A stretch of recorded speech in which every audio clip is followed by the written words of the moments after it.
97.5 The Fanatic, Philadelphia. Did it have to be against the Dodgers again? Like, could they have lost in another stupid, ridiculous laugh so I don't cry way against any other team so that I don't have to relive the memories of Orion Kirkering hitting a hot dog vendor to lose in the playoffs last year? Good morning. This is Kincade Salciunas, Giant Account on vacation. I'm Andrew Salciunas. Connor's sitting in his seat today. Phillies lose 2-1 last night to the Los Angeles Dodgers, and in another ridiculous way.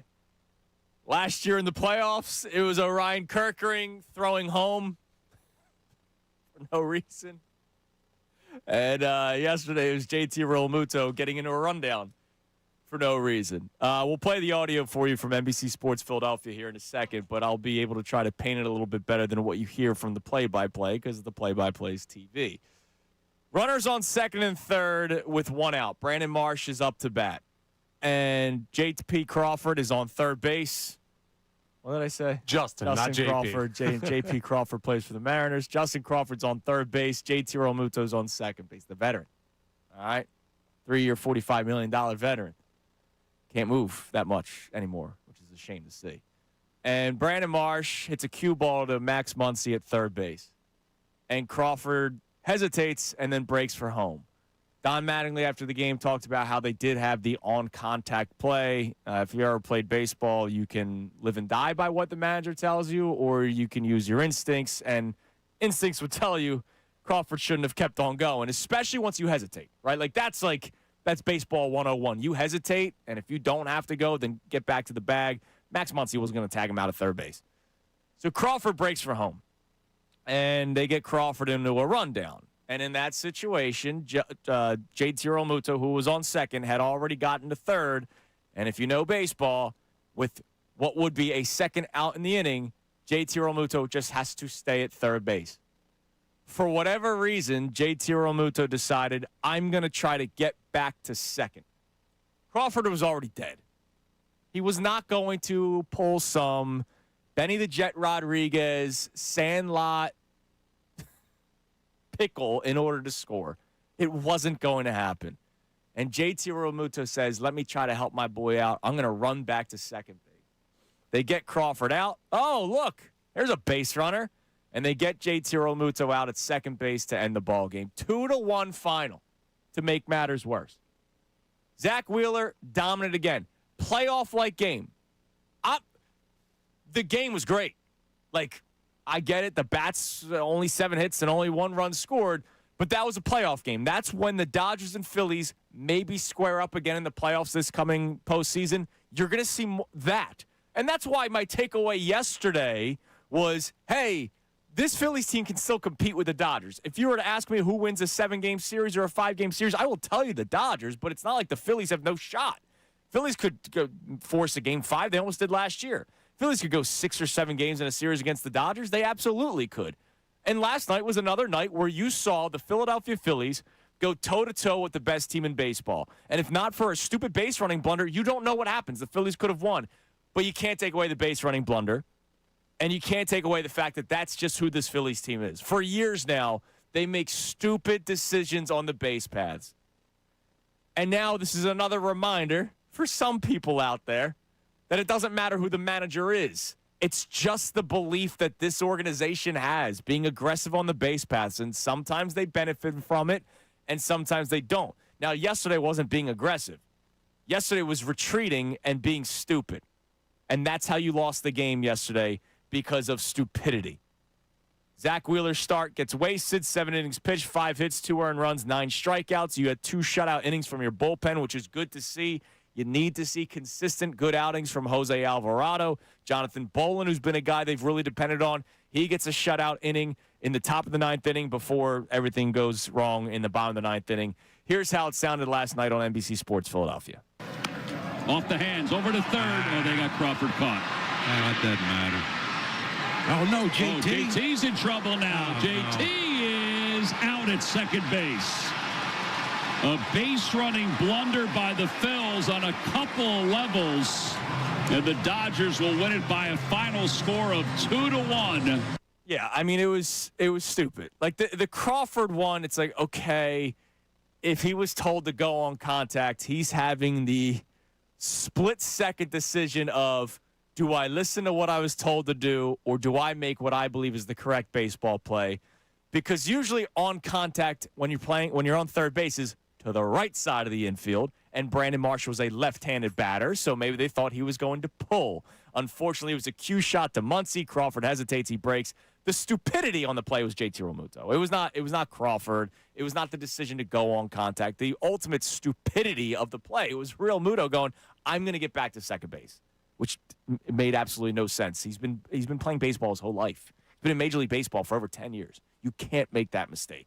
Here's Don Mattingly last night talking about Realmuto's decision. I think for the most part, I don't know what JT was thinking there, honestly, because he got the third. It's really what with contact on, you're just hoping Cross stays in it long enough to get Marsh to second, and you end up in the same spot. Yeah, I'm not quite sure what he's thinking. I don't know if he thought that Craw was going to get back or they were going to let him get back, but it's something we'll talk about. Yeah, I don't know what he was doing. Same. I don't know what he was doing. All you had to do was stand still. Yeah. Well, or you get to third as soon as they're No, that's what I'm saying. Staying still on the You base. were on the third. base. Yeah. Stay there. I don't know what went through his mind. And he talked about it after the game. It was just a lapse in judgment, and I just wasn't thinking, or I just made a bad decision. Okay. It seems to happen too often with this baseball team where there are stupid mistakes. Like this baseball team. And again, I will once more say it. I think they win this division. And so far through 2 games against the Dodgers, they won one, and they could have won another one. Just like the playoffs last year. They won a game. They could have won 2 others. But because of their own shortcomings and own bad decision-making by the manager at the time and some players on the field last year, they lose that series. This Phillies team is right there with the Dodgers. They just are.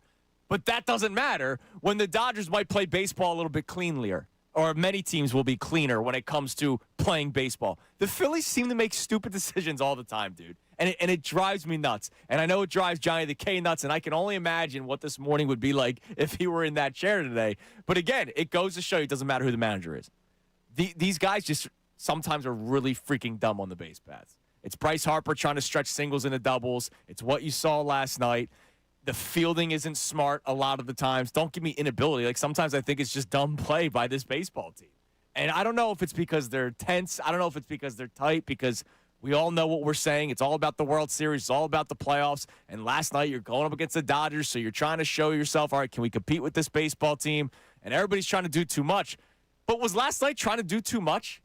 Like, that wasn't Realmuto trying to do too much. Trying to do too much would be, I'm also going to try to score on this play. He was just like, I'm going to go back to second now. That's just dumb. Yeah, period. I don't understand it at all. And he's a guy that I really respect. Like, I'm not saying JT Realmuto's a dumb baseball player, right? Like, the guy's a great baseball player, tail end of his career, and I wish he was not here on the contract that he's with. But that guy's a smart baseball player. Last night, lapse of judgment, like he said, it seems to happen too often with this baseball team. Lapses of judgment. Yeah, there's too many moments they're not ready for. And I don't get it. Like, it was a perfect reminder of the Nick Castellanos play at third in the postseason last year with the bunt play with, who was it, Stott that bunted? And you didn't break on the play. Why are you bunting there with your slowest runner on second? Now, that one's on the manager for a bad decision. I don't hate going on contact there, because what's supposed to happen is if they field it and throw him out at home, JT's standing on third. You're getting a rundown for enough time for Marsh to get to second. Right. You're in the same spot you would have been second and third, 2 outs instead of second and third, 1 out. And those bases on those plays are essentially given up. Yeah. And they were giving you third base, and you said, no, thanks. I'll take the loss. I'm going to go back to second base and get doubled up. It was stupid. Horrible way to lose. And once again, back-to-back seasons where the Phillies find a comical way to lose a baseball game to the Los Angeles Dodgers. So thanks a lot, JT, because now I was reminded with how the Phillies season ended last year. All right, we'll react to it throughout the course of the show. I got some other Philly stuff. There was an article yesterday about trade deadline possibilities from Jeff Passan. There is a big name that the Phillies are apparently interested in. I brought it up last week. I was shot down pretty quickly. I don't think I should be shot down on this one. I just don't know if it's actually going to happen. We'll see. But the Phillies are being mentioned a lot with this big name. But let's get into some Eagles talk, because today is going to be a day where I would imagine, Connor, a lot of people may get in their feels. All right? I know it. I love the city. I love how protective we can be. I love how rash we can be sometimes. That sounds like a DNA thing. I love how harsh we can be at times because we go over the top sometimes in defense of a person that doesn't know you exist. But that's fandom, man. Like, that's fandom, and I love it. I love everything about it. And I'm with you sometimes, and I'm not with you other times because I may not have the same opinion as a lot of people. And you just heard the voice of Jalen Hurts, and I'm not with the crew of Jalen Hurts super fans that think he can do no wrong. I'm also not with the crew that thinks he can't do anything right. I am middle ground. I'm a politician when it comes to Jalen Hurts, man. All right? If I was in a room with people that love Jalen Hurts, I know how to talk to you. Oh, my gosh. All this guy does is win. Super Bowl MVP. Efficient. Always makes a smart play. Doesn't turn the ball over. All these coordinators that he's dealt with, and look, he continues to win. There's nothing Jalen Hurts can't face. Then I go into the other room with the people that hate him. Yeah, dude, he can't throw over the middle. Can't do this. Struggles with reading the defense. If he's not running the football on his own, then maybe he's a little bit limited as a passer in the NFL. I know how to talk to both sides here because I have opinions on both sides and feelings of both sides. So yesterday we had Zach Berman on the show, and there were two clips that we're going to play throughout the course of the show today that really got my brain thinking about the future of the Philadelphia Eagles. And the future means the 2026 season. The future means 2027 and beyond.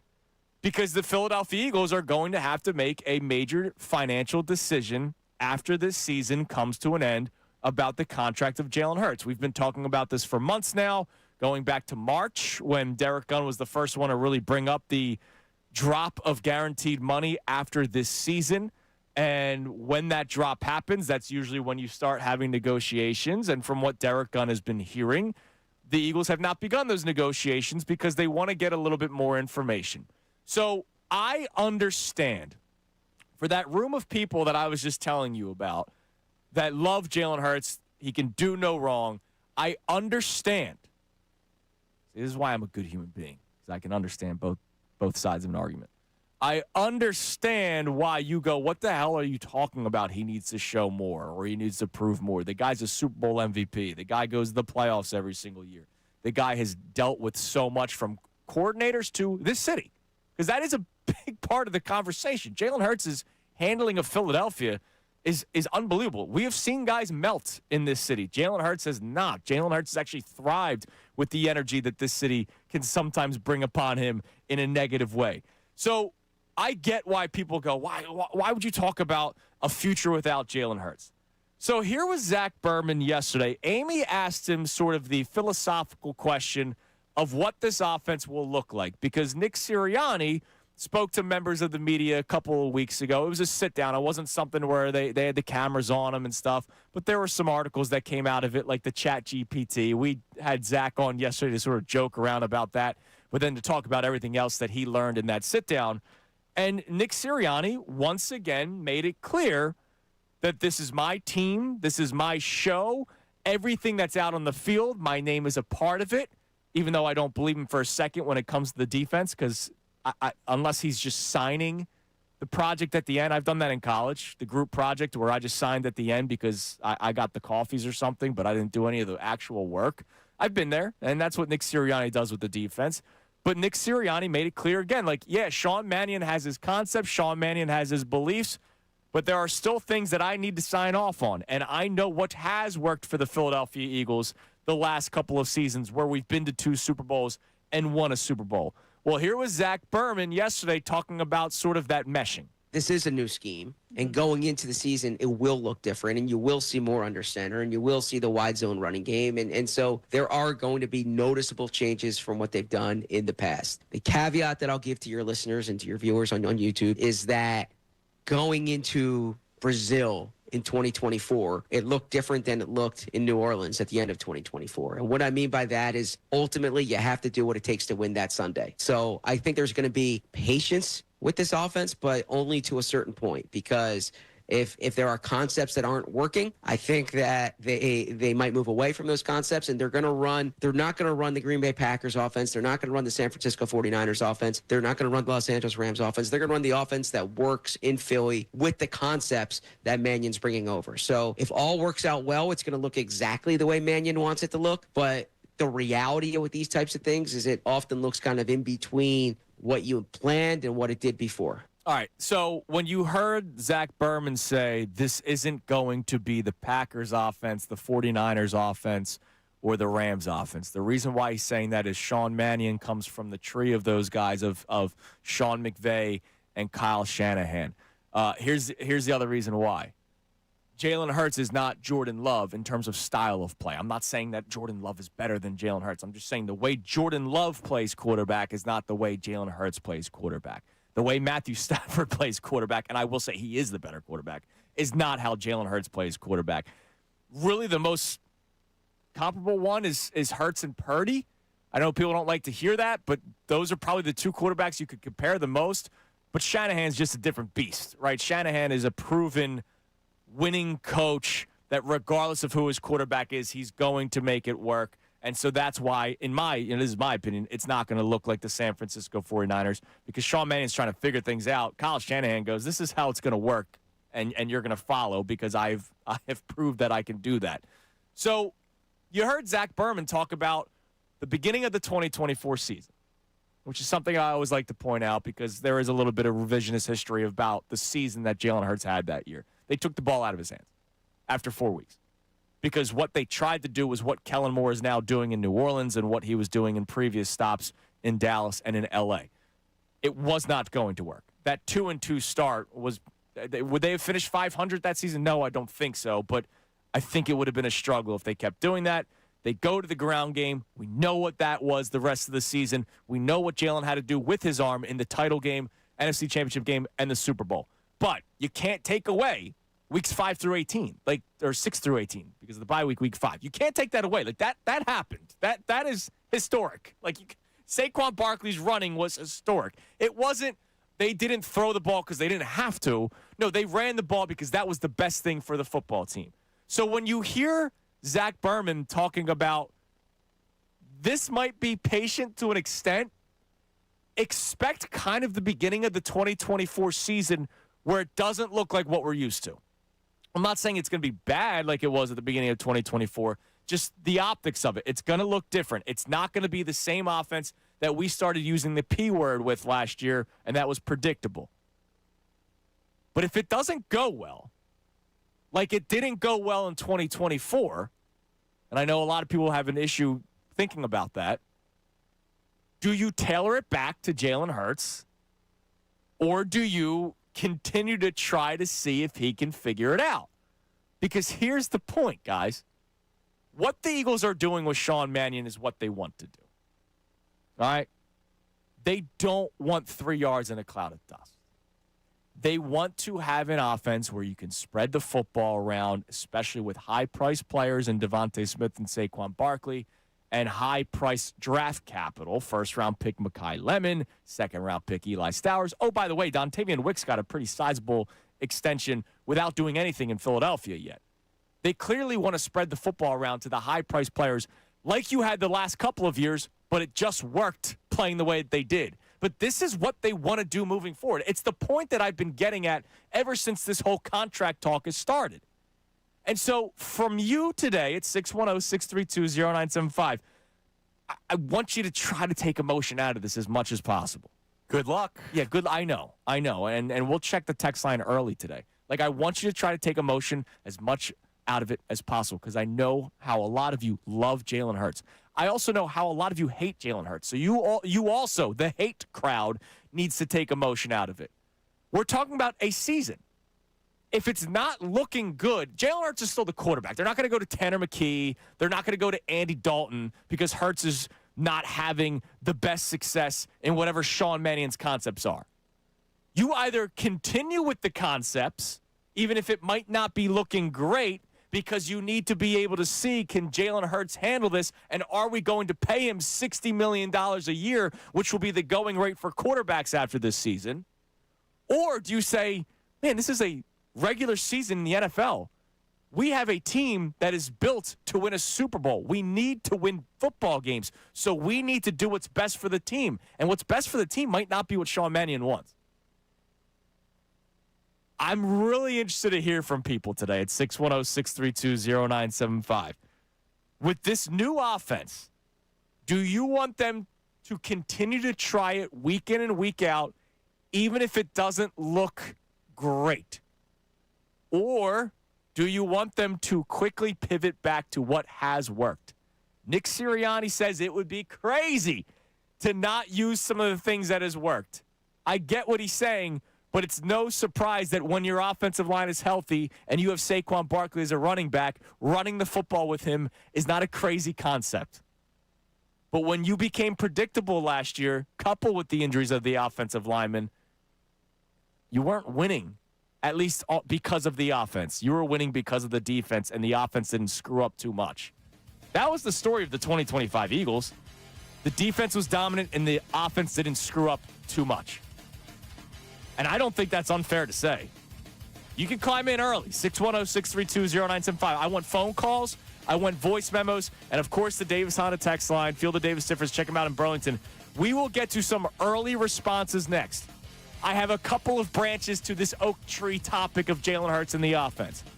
Do you want them to continue to push with the Sean Mannion style, even if it doesn't look pretty, so that you can get full information for years in the future? And Jalen Hurts' contract extension, renegotiation? Or if it's not looking great, you go, oh, my God, I don't want to lose football games. We need to go back to what has worked. 610-632-0975. Coming up next, early reaction, but also, did we find out where LeBron was signing on accident yesterday? People are claiming, oh, it was an accident, we swear. All right, we'll find out next here on The Fanatic. Now on 97.5 The Fanatic Sports Update. What a way to lose. I'm Connor Thomas. The Phillies found one of the wildest ways to lose a game against the Dodgers last night. 2-1 the final on an awful base running play with one out in the ninth inning. Brandon Marsh grounded the ball to third base with the tying run on third, the winning run on second. And both Justin Crawford and JT Realmuto managed to get caught between bases, leading to the final 2 outs of the game. Realmuto talked about the play afterwards. Bad base running play, really. We were going on seeing it through there, and once Crawl gets in the rundown, I'm on third base. There's no reason for me to go back to second. Just a lack in judgment. Can't make 2 outs on that play, and just got to stay in scoring position. It's a bad loss in general, made even worse by the fact that Zach Wheeler was awesome in the game. Went 7 innings, 2 earned, 9 strikeouts. Alec Boehm 3 for 4 at the plate, all for naught with the play at the end there. Game 3 of that series is at 6:40 p.m. tonight. Aaron Nola on the mound against Eric Lauer.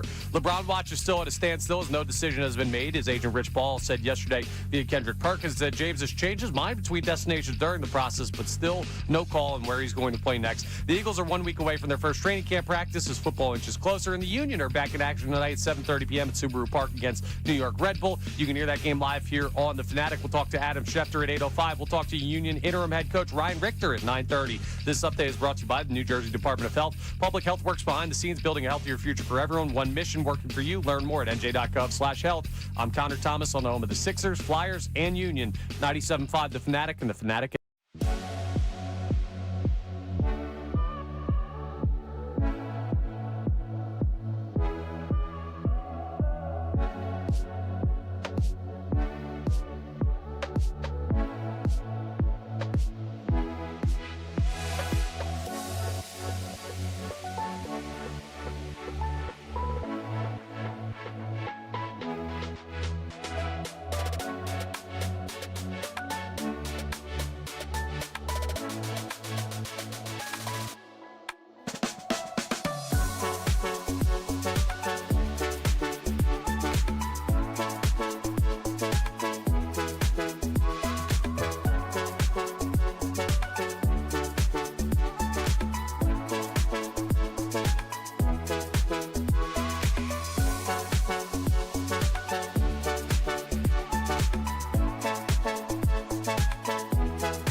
This hour of Kincade Salciunas is presented by Bradford White Water Heaters. Bradford White, they're here for the pro. All right, 6:30 here on Kincade Salciunas 97.5 The Fanatic. Nothing like being told how to do your job, man. I love it.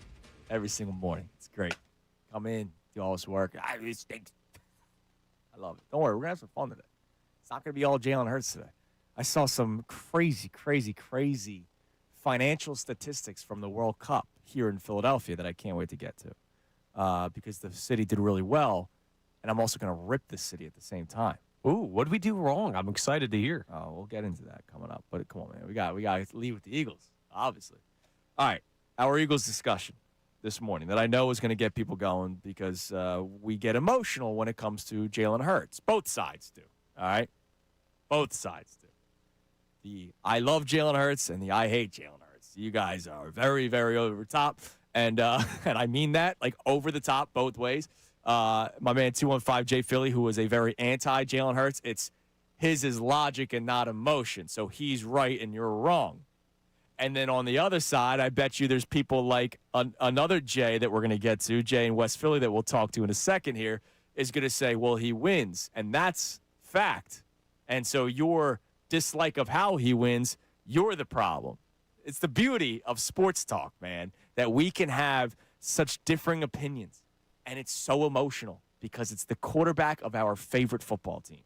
So the question today at 610-632-0975, we'll get some of the reaction here in a minute, is if the offense doesn't look like it is humming, right? Eye test, okay?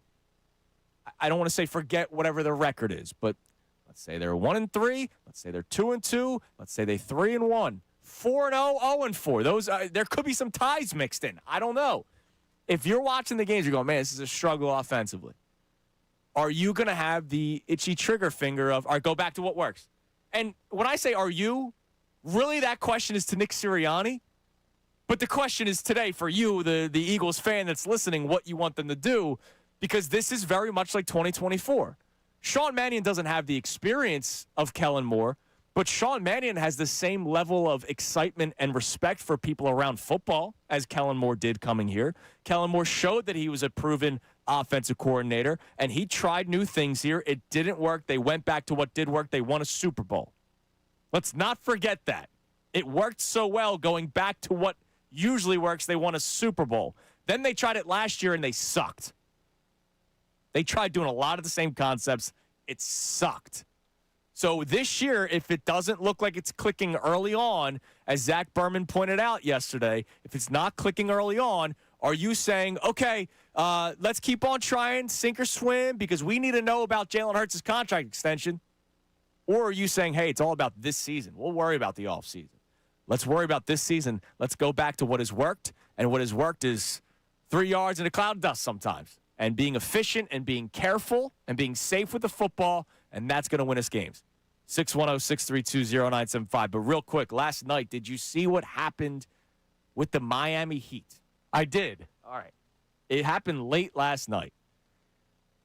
The Miami Heat, their official page, all right, not like Heat Fan 305? Is that their area code? Yeah.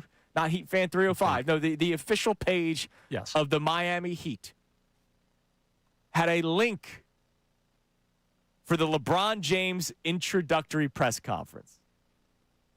And it was followed by the date July 27th. So that's 5 days from now. That means it was 6 days from yesterday. They had a specific date for the introductory press conference of LeBron James playing for the Miami Heat. So, of course, people are going, what the hell is this? Like, this is their team page, their team YouTube channel, everything that is the Miami Heat. So a spokesperson, somebody within the Miami Heat organization, told ESPN Shams Charania, hey, social club made a mistake. All right. Some poor 24-year-old's getting whacked today, man. Like that. That's not good. The social media department was preparing for the possibility of a LeBron James signing, and they mistakenly posted the link to the team's YouTube page, which was later deleted. My question is, how do you have a specific date? That's the big thing. Like the whole idea, oh, LeBron's coming to Miami. I'll just give you behind the scenes here. When we have people on Zoom, we'll put together the actual Zoom interview, before the show even starts. Correct. Like Austin and Sean do a great job of that behind the scenes. So I can understand them accidentally posting it. Here's how I think they have a date. Because of all this stuff going on with Adam Silver and the scheduling and the, hey, we need this done by a certain time. As much as Rich Paul says LeBron's not going to be rushed by anybody, if the league's like, dude, we got to schedule games, I think teams have gotten word from either LeBron's camp or the league saying this will be the time it'll be done by. Yeah, and hopefully that's what it is, and not just, hey, this is the time we will do the press conference when I sign with the Miami Heat, because the Heat are one of the three teams. It's Heat, Sixers, and Cavs, and there's a lot of Heat buzz, even though I think it would not make any sense basketball-wise. Bron Jeremy on our YouTube chat says he will root against LeBron James with every passion, like I will. Thank you. We might not be on the same page topic-wise, but we're on the same page about rooting against LeBron James if he doesn't sign with the Sixers. But he says the Miami thing won't win or won't work. I agree. Like, it's not going to work. Who is LeBron James kicking it out to? Giannis for three? Wow. 80-plus point scorer Bam Adebayo. Oh, yeah. Some respect. Tyler Hero could shoot. Oh, wait. He's not there anymore because he got traded for Giannis, and then he got punched in the face. Like, they don't have the players that work. The Sixers already have the players that work. The Heat may get players that work at the trade deadline or in the following off season, but that's not a guarantee. I can guarantee you that the Sixers have the roster that works with LeBron James. I can guarantee you that the Cavs have parts of a roster that works for LeBron James. It doesn't work in Miami. And that would be the wrong decision for LeBron James to make. Like, the wrong decision. You go back to Cleveland, I can't say it's wrong. You go to Golden State for fun, go for it. Miami's wrong, period. Well, it just means he's lying with the whole I want to win a championship thing. Yes. That's a lifestyle decision. Cleveland could win.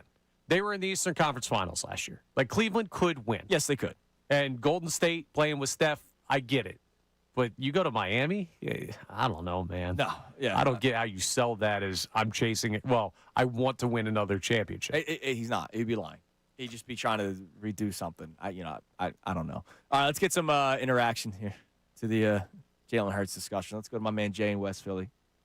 Morning, Jay. What up, Tunis? Hello. Yeah, I'm Tunis. What's the whole point of the games? Is to win, right? Yes, we play to win the game, a wise man once said. And your partner sits there and tells you that Jalen Hurts was what? Number one throwing from the pocket in the last, 2 years or 2 out of the last 3 years? Yeah, because he was like 8 for 10 doing it. Narrative that he can't do it. Well, he does it well in the limited times that he does it. Like if I drive my car one time into work and I get there safely, then I'm a great driver. Yeah. Come on, Judas. Now you know half of this stuff is because of the Tecmo Bowl offensive coordinator we had last year. Yes. Now explain 2 years ago, because that wasn't Tecmo Bowl. Explain 2 years ago. Okay, 2 years ago they were trying something new, and like you said, they went to what worked. It's not saying he can't do it. For some strange reason, everybody say he can't do this, he can't do that. But these wide receivers each had 1,000 yards last year. Mm-hmm. You just said Saquon Barkley is the number one. So why would you go away from your number one best player? Well, because you know what defenses are going to do. It's going to be let's stop Saquon Barkley, right? Like that's okay, that's what Fowler was saying. Go ahead. Tunis, they did that, or they tried to do it, or when they loaded up, he shredded the dynasty. Damn right he did. Yeah, and that's why I don't take that away from him. Okay, so the whole game plan is winning. Like, just keep saying, well, are they going to do this or are they going to do that? He can't do this. When the stats say that he can do it, you got a tight end that catch passes. You got 2 wide receivers that catch passes. But for some reason, he can only throw outside the numbers or only throw the deep ball. Because that's what he's most efficient at, and they have all the look. They have more information that you and I can piece together, man. Why is that? Because Sirianni said our offense go through A.J. Brown. Mm-hmm. Wait, now that this crybaby slot receiver is gone, because he was handcuffing the quarterback. Right or wrong? Sometimes I think I think sometimes it can be both parties to blame, man. Like, there's a reason why A.J. Brown wanted to leave. The quarterback, if I'm dropping back and I got to read the field, but I got to worry about this crybaby quitting on routes, doing all this stuff. Oh, he going to complain if he don't get the ball. Watch how seamless he going to be this year. And then I want to see what's going to happen. Watch how he throw the ball over the middle with different weapons. And look, that ain't and flying. look, we'll see. The question is, Maybe Jay. a better route runner than him. Let me. I want you to answer the question quickly for me, Jay. All right, like if it's not going well, which there is a chance it's not going well, and then you go back to what works, like you did in 2024. Do you want answer the question? Do you want them to do that again this year? Jonas, I don't have to answer. You answer. You said if they go back to what works. What has what worked? What got us the Super Bowl? Wasn't you at the parade? Yes, I was at the parade, Oh, Jay. you're- Thanks for calling, man. Yes, I was at the parade. I know. Say, I know. This gets people in their feels. I know. My one of my points I'm going to make here. You are going up against also the smartest defensive coordinators in the National Football League. There is a chance, not saying it's 100% the thing, but there's a chance that maybe the offense got figured out. And it wasn't just because of Patullo. Now, the offensive line's injury is a big factor because you knew what they were doing 2 years ago. It was, go ahead, try to stop us. And nobody could. But then maybe throughout an entire offseason, a defensive coordinator said, this is how we're going to stop them. And then you put out a blueprint. The league talks. The league figured things out. They watch tape. They go, why did that defense do so well? All right, we're going to do what that defense did. There's a chance that they became predictable for multiple reasons last year. And once that happens, you need to find a way to readjust. And they never did that last year. Now they have a whole offseason to try to figure out ways to readjust to defenses stopping the run. If it's not working, then what do you do? It's a big what-if topic. Like, I get it. We have to see how it plays out. But that's why we have Sports Talk Radio. 610-632-0975. If it's not looking great, which it wouldn't be a surprise to me if it's not looking great because it's very new, do you keep on trying to see if it eventually clicks? Or do you go back to what has worked? And how quick are you? Is this a 2-week thing? A 4-week thing? A 6-week thing? Is it if you're winning, if you're losing? You could be 8-0 and the offense could look like crap. Kind of. All right, coming up next. There is a side topic that's not sports related because last night I had a wild, blast from the past memory hit me. It's something that my mom used to say that I then had that moment as a parent, as a dad. I will tell you what next, and then this will get all of you chiming in. Myth or real? Things your parents were afraid of. It's Kincade Salciunas, Johnny out, 97.5 The Fanatic.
More of Kincade and Salciunas coming your way now. All right, 6:47 here on Kincade and Salciunas 97.5, The Fanatic.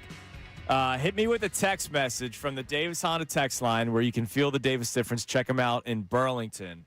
And then I will open up another topic that should get the Davis Honda text line going. That should make our YouTube chat going and hopefully happier because it involves all of us and everything that we heard when we were kids.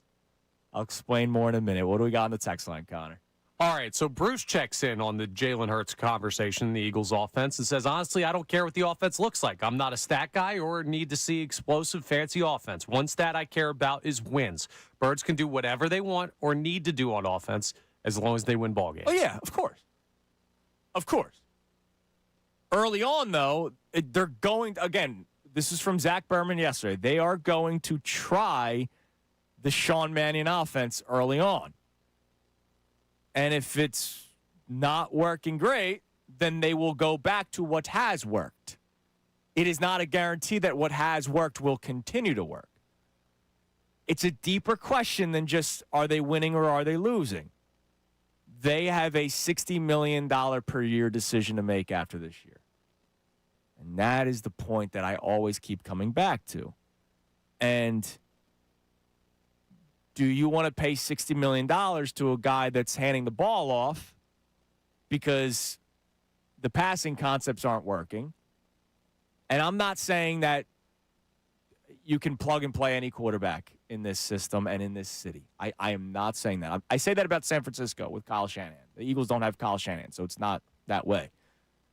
But there also is a world where they go, man, $60 million for a guy that we can't really truly depend on every single week. And a guy that the league thinks is what was it, 17th? Is that yes, where he ranked? 17th. 17th best quarterback in the NFL. We're going to pay him $60 million a year. So it almost seems like they're going to try it to see if it works. And if it works, then great. By the way, there's a chance that it works. Yeah. And now they're the best team in football because their defense is going to be top of the list, top 5 defense. And if this offense, with what is said about Sean Mannion, with what has been done in the league with McVay and Shanahan and LaFleur, all these guys, then they're the best team in the league. And there's no question about it. But if it's not working, then it's like, all right, let's try to win this year the best that we can. And then we have to make a big decision. Yeah, I think it's just cool to hear that text because so much of the conversation the Jalen Hurts era has been what works for him. Do you have to push him to do more? All of this stuff. Like, there is still a part of the fan base. It's like, I don't care if it's Hurts, not Hurts. I don't care if he throws, doesn't throw. I don't care how they do it or who's coaching or who's win. Like, I just want the Eagles to win. And so many people have become so polarized with everything. But, of course, the Eagles as well. It's nice to hear that from Bruce where it's just like, dude, if they got to do whatever, as long as they end up with more points than the other team, I'm happy. There will be I'm not ready to have the conversation yet, but Philadelphia Eagles have broken our brains.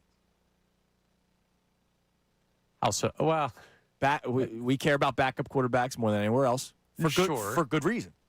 Our backup quarterback won a Super Bowl.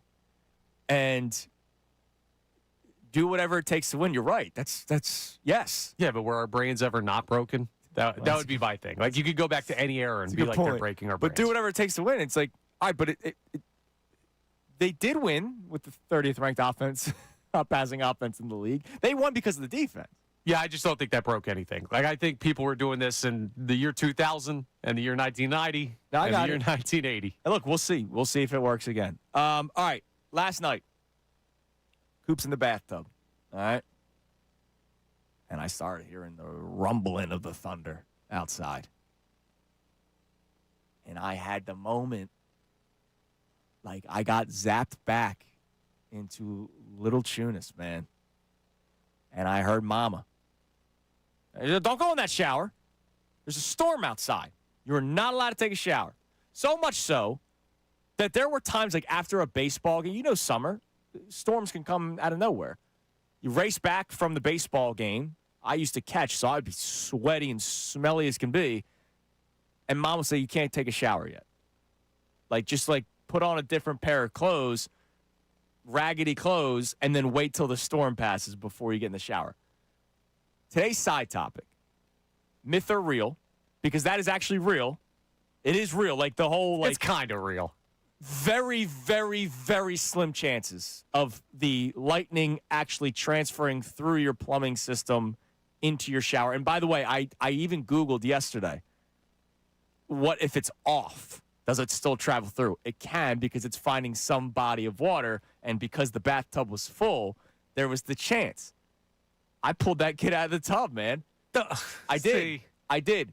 And because of what if. Like, what if that happened? Now I'm the freaking horrible person. You know right? what? What if you look up to the heavens and be like, all right, bro. I could do that to myself. I'm not doing that 4-year-old that's playing with his Paw Patrol toys in the bathtub. All right? So when you were a kid, mom, dad, grandma, grandpa, guardian, best friend's mom, like whatever it is, what was the theory, I would say, real or myth, because some of these were also myth, but this one is actually technically possible. What was the thing your parent was the most scared of for you as a child? And, you know, stuff like this. I'm not talking about abduction. Well, I'm talking about, hey, there's a storm coming. You're not allowed to take a shower. That was my mom's. That and flying, which is why I have to drink like 6 beers before getting on a plane, because my mom has embedded that into my brain. But the no taking a shower when a storm is coming. I had that moment as a parent yesterday, like, oh my God, wait, was my mom right? Was she telling the truth? And I Google it, and it says, yes, that can happen. I was like, all right, time to get out.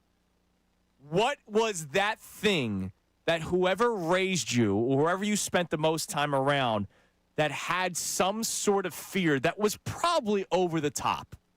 Like, admittedly, over the top fear that my mom had that I was going to get zapped in the shower because the storm was coming through. Yeah, exactly.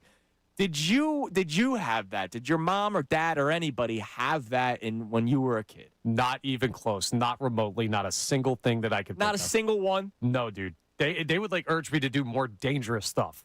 Not anything, like, super dangerous. They were never, ever worried about. Because I was going to get hurt one way or another. I was an idiot kid, and I was going to run my head first into the wall if they kept me inside in the bubble. So I can't think of a single thing. They would lie to me to get me on roller coasters I don't want to go on. They would tell me to go out in the house and play in the storm outside. Like, yes, that's good. Listen, I'm fine. But we didn't really have that. All right. Well, then I need to hear from people, the people that had the over-the-top scared parents or mom or dad or whatever. My man Bill Strobel checks in. Great artist in the Philadelphia area. The going in the water after eating myth. 20 minutes. Gotta wait 20 minutes. I think that's I need a break, kiddo. Yeah. And I've learned a lot about that as a dad. I need a break, buddy. What was that thing from your childhood that your parents were over the top fearful of that you can think back to? Because I had that moment last night with the rumbling of the thunder. And as Dawood points out, it was not the rumbling of the Phillies bats yesterday. 610-632-0975 is how you can join in on the Davis Honda text line. Coming up next, more on this Zach Berman future of the Eagles topic today. I know how this conversation's going to go, but I'm always interested in how you explain your answers, not just calling me an idiot and telling me the topic sucks, Like, explain your answer. If you had to make a choice, which would it be? We'll tell you exactly what I mean in that coming up next. It is Kincade and Salciunas, Johnny out, 97.5 The Fanatic.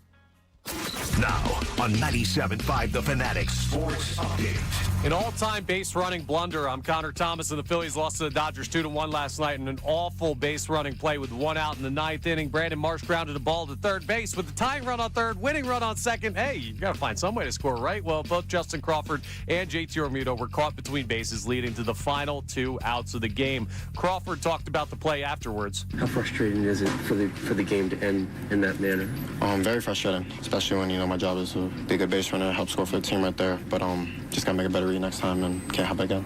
It was a miserable way to watch that one end, and it sucks even more because Zach Wheeler, well, he went 7 innings, 2 earned, 9 Ks, gave you a really good start. Alec Bohm was 3 for 4, but not enough to find a victory. Game 3 is at 6:40 p.m. tonight against the Dodgers. Aaron Nola faces off against Eric Lauer. LeBron watch is still at a standstill. No decision has been made to this point. His agent Rich Paul saying yesterday via Kendrick Perkins that James has changed his mind between destinations during the process, but still hasn't come to a final decision. The Eagles are 1 week away from their first training camp practice as football inches closer, and the Union are back in action tonight at 7:30 p.m. at Subaru Park against New York Red Bull as they return from the FIFA World Cup break.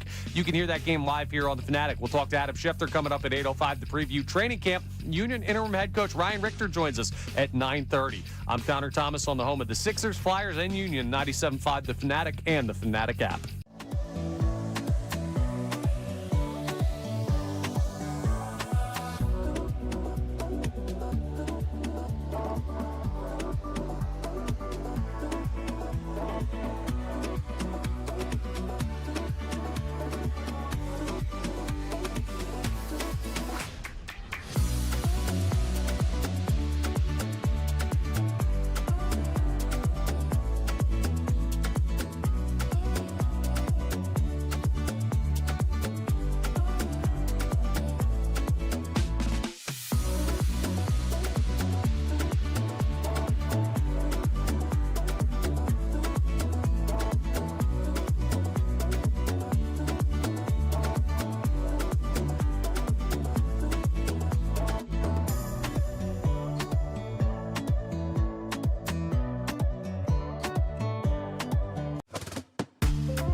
Kincade and Salciunas, Philly Sports Talk, 97.5 The Fanatic and the Fanatic app. It is 7 o'clock here on Kincade and Salciunas, 97.5 The Fanatic. So we open up a side topic about the thing that your parents were like terrified of that you can still remember, whether it's real or myth. And I had the moment last night when my son was taking his bath and the thunder started rumbling. And my first thought was, oh, my God, my mom used to always say you can't take a shower when there's a storm. And the Dominican Austin Wells chimes in on the YouTube chat saying the bathtub lightning thing is dumb. Give me a real-life example of someone getting hurt. Just literally Google it. Like, it's actually a thing. Like, it is a thing. It's just very, very, very unlikely that It's like being scared of tomatoes because somebody choked on one time. It's not that. You'll be fine. Sure. Go to take a shower. No, you're right. Stink pot. No, you're right. Like, you should. But what if you're the parent that kept your kid in the bathtub when it did happen? Now I'm an a-hole. I'm telling you, man, sometimes you can't beat life. It just happens. You're right. You're right. I'm going to shower. There's plans, man. You're right. So, secondary, because I need to lighten the mood with the Jalen Hurts topic, because I know people are probably just angry. What was the thing from your childhood that your parents were just over the top afraid of, or they would say things to you? Austin let me know during one of the commercial breaks earlier today that anytime he pouted, like if his bottom lip quivered when he was sad, his parents would say, fix that now or it's going to stay like that forever. That's an OG, yeah. Oh, yeah, man. Like, I love that kind of stuff. It's great. So, give us some answers. Davis on the text line, 610-632-0975. All right, if you're just tuning in, we have a Jalen Hurts topic that's going to get a lot of people upset. We'll get to that in a second. But the Phillies lost yesterday in one of the most comical ways possible. If you missed it, let's play it again from NBC Sports Philadelphia. I'll play the audio first this time, and then I'll sort of paint the picture a little bit more. Because if you weren't watching the game last night, in which was another thriller between the Dodgers and Phillies, which is why I will continue to say they have a chance, slim chance, but they have a chance. Phillies lose 2-1 last night, and they had a very, very, very good opportunity to at least force extra innings or win it in the bottom of the ninth until this happened. Off the hands, over to third. Oh, they got Crawford caught. Oh, that doesn't matter. Oh, no, JT. Oh, JT's in trouble now. JT is out at second base. A base-running blunder by the Phillies on a couple levels. And the Dodgers will win it by a final score of 2-1. The reason why you hear John Kruk say, that doesn't matter, is because there was one out in the inning with runners on second and third. Brandon Marsh hits a cue shot to Max Muncy at third base. Crawford hesitated.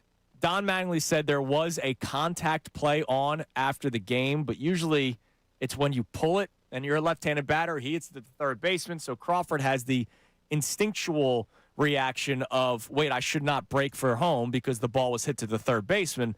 But wait, I'm a little far off the bag. I'm nervous. I don't want to make a mistake here, so I'm going to break for home. Real Muto makes the right baseball play going to third base. Real Muto makes the right baseball play staying on third base until he did not make the right baseball move and said, I'm going to go back to second. And it was like after a long period of time. That's why you heard John Kruk in that clip say, that doesn't matter, because the thought was, all right, you get into a rundown. Hopefully Marsh can get to second base. And now it's second and third, 2 outs instead of second and third, 1 out. It's as if Brandon Marsh struck out, right? Like he didn't do anything effective with the ball in play anyway. It's pretty much him striking out, but he just swapped bases. Real Muto goes to third, Marsh goes to second. But Real Muto says, no, I'm going to go back to second base. And after Crawford gets tagged out, Real Muto gets thrown out at second base. He talked after the game, talking about how it was a lapse of judgment. Don Mattingly's like, yeah, I don't know what JT was doing. It happens, I get it, but it happens too often with this baseball team. There are way too many times where we can sit back and watch the Phillies play bad baseball. Not bad like they stink, they lost 10-0 tonight. Bad baseball like, hey, if you guys just got a little bit better, you're winning more baseball games. If you just got a little bit smarter, you might be that World Series contender that you're supposed to be on paper. But that just doesn't seem to happen, and this has been 4 years now of it. It's been 4 years of it. It's also not like Jay was on first and just rounding second and in a situation you don't normally expect. If they had contact on, that's a communication of a play where you need to know where you got to be, right? You know, hey, there's a chance he gets in a rundown if this ball's hit to third. If he's in a rundown, do I stay at third? Like, you have to use your brain at least a little bit, dude. Right, and this isn't, not that Crawford hasn't been playing baseball forever either. I mean, look at who his dad is. But this isn't Crawford made the mistake going back to second base. This is, how many years JT been in the league now? 10 years? 10 plus. Like, this is 10-year vet, all-star, best catcher at, in baseball at one point in his career. This is 13-year MLB veteran JT Realmuto making this mistake. That just can't happen, but it just does all the time with this team. And then John Kincade can yell about Sleepy Rob, and it's Rob Thompson's fault. Oh, wait. Don Mattingly's the manager of the Phillies right now. It still happens. Is that a Dombrowski on down thing? I don't know. But all I could say is this happens far too often with this baseball team where they make inexcusable mistakes over the course of a long season every single year. And unfortunately, now twice comically losing games to the Dodgers. And the last one was in the playoffs that eliminated you from the playoffs. All right, the Eagles discussion. Give me a text message on the Davis on a text line. Feel the Davis difference. Check them out in Burlington.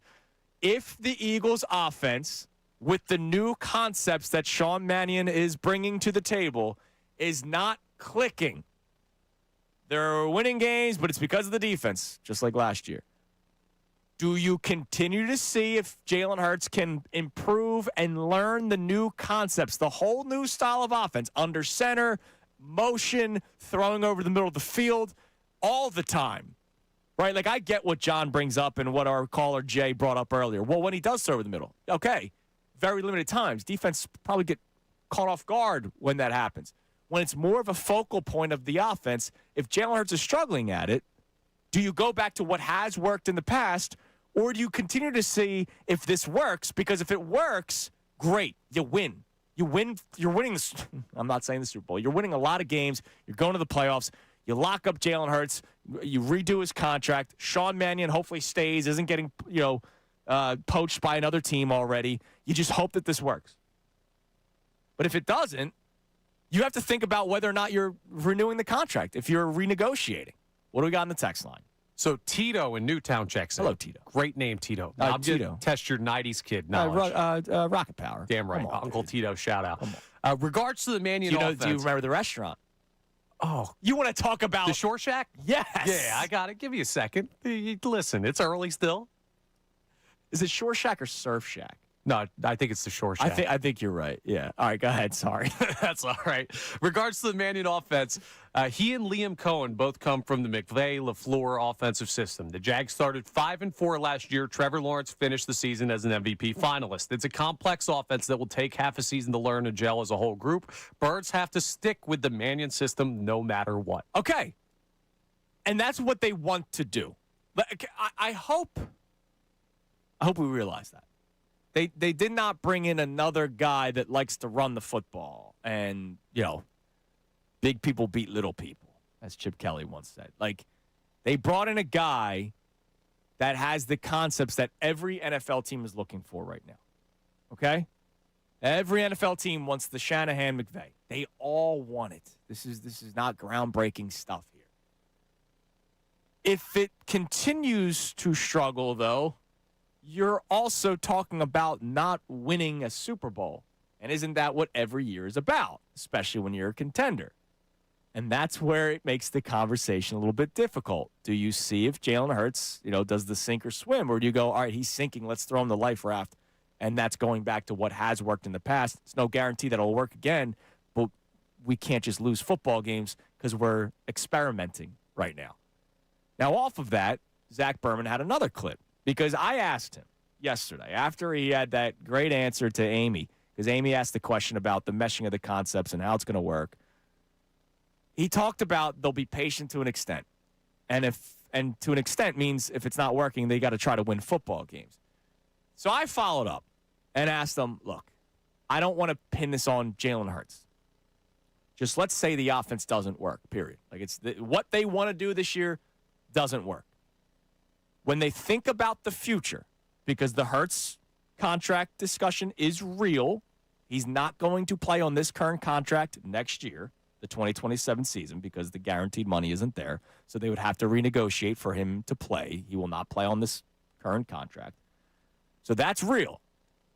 If this doesn't work this year with this style of offense, is it, hey, doesn't matter, Jalen's our guy, we're now going to find the next new offensive coordinator that might make it work, even though they think very highly of Sean Mannion? Or do they go in another direction? And this was Zach Berman's answer. A lot of it depends on not the yes or no part of it, how it looks, right? Because there's degrees to this. And if there's regression from the offense based on the way it looked last year, I don't think they're going to keep saying, well, let's keep changing the schemes and let's keep changing the coordinators, right? At some point, the reality of Jalen's contract is they're going to have to make a decision soon what the next 5 years are going to look like. Jalen's no longer one of the top 10 highest paid quarterbacks in the NFL, and he's a Super Bowl MVP. He's a Super Bowl winning quarterback, and when that guaranteed money isn't there, you need to make a decision. Are you going to give a lot more guaranteed money that makes him one of the top 10 highest paid quarterbacks in the NFL? They don't need to make that decision now, and so that's why the conversation was always a little premature. But after the season, that's a real conversation to have. And the answer to that question is based on how it looks this year. If it looks worse than it did last year, I think there's going to be real conversations about the direction of the offense and the direction of the roster. But it could also, look like it did in 2024 where they're great and Sean Mannion is poached to be a head coach somewhere else. We're having this conversation on July 21st next year about a new offensive coordinator with Jalen Hurts, and it's there's been two ways this has gone. They've changed coordinators because of success, and they've changed they changed coordinators because of underachievement. And if they change coordinators again because of underachievement, then I think there's a real question. If they change coordinators again because of success, they've been in that position before, and you'll continue to see Jalen Hurts as the face of the franchise. Yeah, by the way, the success one is the best case scenario. Like if Sean Mannion gets poached out. Is it? Yes, I don't care. Look, I will take a third Super Bowl appearance and losing the coordinator again. Like I will. Every time. It's a hot take there, Salciunas. Yeah. I will take that every single time. And for the people that do the whole they should fire Nick and keep like you can't don't do that. Like that's nonsense. I know there's people that think sports talk radio is nonsense. There are people that have that take that aren't in sports talk radio. Fire the head coach, keep the coordinator. I get what you're saying, but no, you're not going to do that. But the previous point that Zach was making, if you're losing a coordinator or if it doesn't work, are you finding another new coordinator or are you finding a new quarterback? And that's a big question that the Eagles have to make. We can talk about it as much as we want.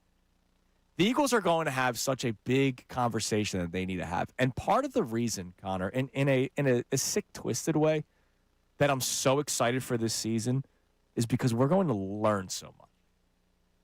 We know they're going to be good. They're going to be a good football team. Legit chance that they win this division for a third straight year. But it's how they win. And how they win will determine what the future of the Eagles is. Absolutely. It's a huge year, like gigantic. And this is not just what next year is going to look like. It's what the next 5 years are going to look like. Yeah. Because we know how long it takes to alter things if you need a different quarterback or if you're completely changing an offensive system. You're going to have to make personnel changes while also paying a young defense that's going to get real expensive real quick. Yeah. The next 5 years of the Eagles will be determined by this season and whether or not this offense works. I think what this conversation comes down to is if you got the news alert down the road, down the road, the Eagles are not renewing Jalen Hurts' contract and are looking to trade the quarterback, I would not be surprised. I'm not saying that, this is what I want. I would just not be surprised. There are people that would be shocked by it because of the success that he's had. It would look weird, but it would not be surprising to me that the Eagles, an organization where, let's face it, they look at how they win, not how one person wins. It's how they win. If there is one person, it's Howie. It's not a player on the field. They may say, look, to everything that you just said, we need to pay this. The defense has been the big reason why we're winning games, and we need to lock this defense up. And so we need to now find the quarterback that's maybe more affordable. Yeah, that can do similar. We forget history because we don't like to look back at it sometimes. But remember what happened on draft night in 2020 and what the reaction was in this city when Jalen Hurts was drafted. It's like, what the hell did the Eagles just do? You have Carson Wentz. Are you guys flat out insane? And look who ended up being the smartest people. Exactly. So if you think that they're not going to do this or this isn't potentially on the table, they could. That was a dude who led that team to a place where they could win a Super Bowl. Yeah. And they made that move without thinking twice, and it worked out. So that's proof positive that's on the table. And people will say, well, Jalen's different because I like Jalen, and he's easier to root for than Carson Wentz. And he was the Super Bowl MVP. He didn't get hurt. But the reality is the quarterback position is the quarterback position, and the Eagles are willing to be aggressive with it. And $60 million is $60 million. That's true. So we'll see how it plays out. Question for you is, if it's not looking great early on, are you going back to what has worked, or are you going to keep on trying to see if it does work because you need information for the future? 610-632-0975. All right, what do we have on the Davis Honda text line? You can feel the Davis difference. Check them out in Burlington. Again, our side topic to lighten the mood, because I know not everybody's going to be thrilled about this, Jalen. I can only imagine some of the texts that you're getting. What was the thing from your childhood that your parents were like over the top fearful of, or would tell you, don't do that because, and it could be real or it could be a myth. The example I gave is last night when the thunder started rumbling and my son was in the bathtub. My first thought was of Mama Salciunas saying, Andrew, you can't take a shower. There's a storm. And it hit me last night like, oh, my God. And I Googled it. Was that real? And apparently it is. And do I think my son would have been struck by lightning sitting in the bathtub last night? No, I don't. But if he did, hey, honey, got a bit of a problem here. Yeah, that would be. Yeah, I mean, look, you hit him in the face with a football. Like, could you imagine if he got struck by lightning? He hit the football with his face. Let's be real about that incident. What do we got on the text line? This texter checks in and says, during thunderstorms, we weren't allowed to be near windows. We had to sit on the steps till the storm passed. My mom, I think it was anything storm-related. My mom had those fears. She mentioned the window thing a couple of times. Like, I remember that. But it was really when it was really windy, like in case a tornado was coming or something would fly through the. My mom was fearful of a lot of things when I was a kid. A very overprotective mother for certain stuff. So I've heard that one before. Yeah, my parents were the complete opposite. They're like, kid, do whatever, man. You'll be fine. Yeah, and you know what? There's no right way. Nah. There's no wrong way. Like we both turned into idiots, so it didn't work out. Yeah, like you should see how it is at my house. I see Coop hanging off the side of something. I'm like, all right, you gonna see if you can figure it out. Meanwhile, there's Christy, like the amount of gasps I hear from her, and I and the amount of laughs that come out of me. Different styles, man. Boys will be boys. Yeah, damn right. All right, what else we got? Nick from Allentown says his parents told him, don't sit so close to the TV because it'll ruin your eyes. I think that's actually real. Probably. Like, all right, there's going to be a case study 20 years from now about how we can't see anymore because of the phone. Like that's going, you do know that's going, some doctor, somebody that makes a lot more money than we do is going to do some sort of research study about how phones and blue lights and all these things have impacted our vision 20 years from now. And they will somehow be able to say, oh, back in 1970, people were seeing at a whatever percent clip. And now in 2050, it's this. You know that's coming. Yeah, but they also had cigarette smoke in their eyes for like 90%, so it'll even out. We're good. Yeah, we just shift the problem. That's a good point. All right, we got any more? No, but we have a bunch of people bringing up the car light. You can't turn the light in the car on while you're driving because it's illegal. We've got like 10 people sending that in. Is it illegal? I still don't know. But I know what you're saying. Like, my dad would turn that off. I can't imagine it's illegal. I think it's the old eyes, the glare. It makes it harder to see. Yeah, but like, dude, like, so my son, not anymore, but when he was like 2 and we'd be driving at night, he'd say, can I have I'm afraid, can I have the light on? And I put it on once. I was like, I have no issue driving like this. I don't know. Like, it didn't, like, I wasn't impacted by my son needing the light in the back row on. That didn't bother me any sort of way. But God forbid I did it. And I turn that off. All right. I want more answers on this. Coming up next here on Kincade Salciunas. This is John Kincade. Is on vacation this week, and he'll be back next week for his final week here at the Fanatic. Zach Berman, in the clip that we played at the beginning of the show, talked about patience with this Eagles offense to an extent. The Eagles will have a breaking point. If there is one, if it reaches a breaking point, I would imagine they have a breaking point. It's a matter of really when. Connor, I have 4 storylines on the Eagles offense that I think won't allow anyone to be patient this season. It may not be all 4 for somebody. It might be one of the 4 or 2 of the 4, and I will tell you all 4 coming up next. And I know that on July 22nd, you're lying to yourself if you're saying I will be patient with all 4 of these. I'll explain more coming up next. It is Kincade Salciunas here on 97.5 The Fanatic. Now on 97.5 The Fanatic Sports Update. Phillies blow a golden opportunity. I'm Connor Thomas, and the Phillies fell to the Dodgers 2-1 last night, ending on an awful base running play with one out in the ninth inning. Brandon Marsh grounded the ball to third base with the tying run, JT Realmuto on third, and Justin Crawford on third, and the winning run on second with JT Realmuto there. And both Crawford and Realmuto were caught between bases, leading to the final 2 outs of the game. It was such a bad base running play, it's hard to even recap, but JT Realmuto talked about it afterwards. Bad base running play, really. We were going on seeing it through there, and once Crawl gets in the rundown, I'm on third base. There's no reason for me to go back to second. Just a lack in judgment. Can't make 2 outs on that play, and just got to stay in scoring position. Can't, but did. And that's how the Phillies lost that game. Zach Wheeler went 7 innings, 2 earned, 9 Ks, all that for naught. Alec Boehm, 3 for 4 at the dish. Game 3 against the Dodgers is at 6:40 p.m. tonight. Aaron Nola on the mound against Eric Lauer. LeBron watch is still at a standstill as no decision has been made. His agent Rich Paul saying yesterday via Kendrick Perkins that James has changed his mind between destinations during the process. We still do not have a final decision, though. The Eagles are 1 week away from their first training camp practice. Football continues to inch closer, and the Union are back in action following the World Cup break. They have their first game back at 7:30 p.m. this evening at Subaru Park against the New York Red Bull. You can hear that game live here on The Fanatic. We'll also talk to Union interim head coach Ryan Richter at 9:30. Adam Schefter joins us as always at 8:05. I'm Connor Thomas on the home of the Sixers, Flyers, and Union, 97.5 The Fanatic and the Fanatic app.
Salciunas. 97.5 The Fanatic and the Fanatic app. 7 a.m. hour is brought to you by the BetParks online casino and sportsbook app. Live bet sports on the BetParks app. Play all your favorite casino games. There's always another way to win on the BetParks online casino and sportsbook. Got to be 21 in Pennsylvania, Jersey, or Maryland. Gambling problem? Call 1-800-GAMBLER. All right, it is 7:30 here on Kincade and Salciunas 97.5 The Fanatic. Don't forget, it is an Adam Schefter Wednesday. I know Connor's been mentioning it in his updates today. I'm going to do it like a training camp preview. There's not really like big news in the National Football League right now, right? So it's, we're going to still have Shefty on as we do every single week, and I love having Shefty on.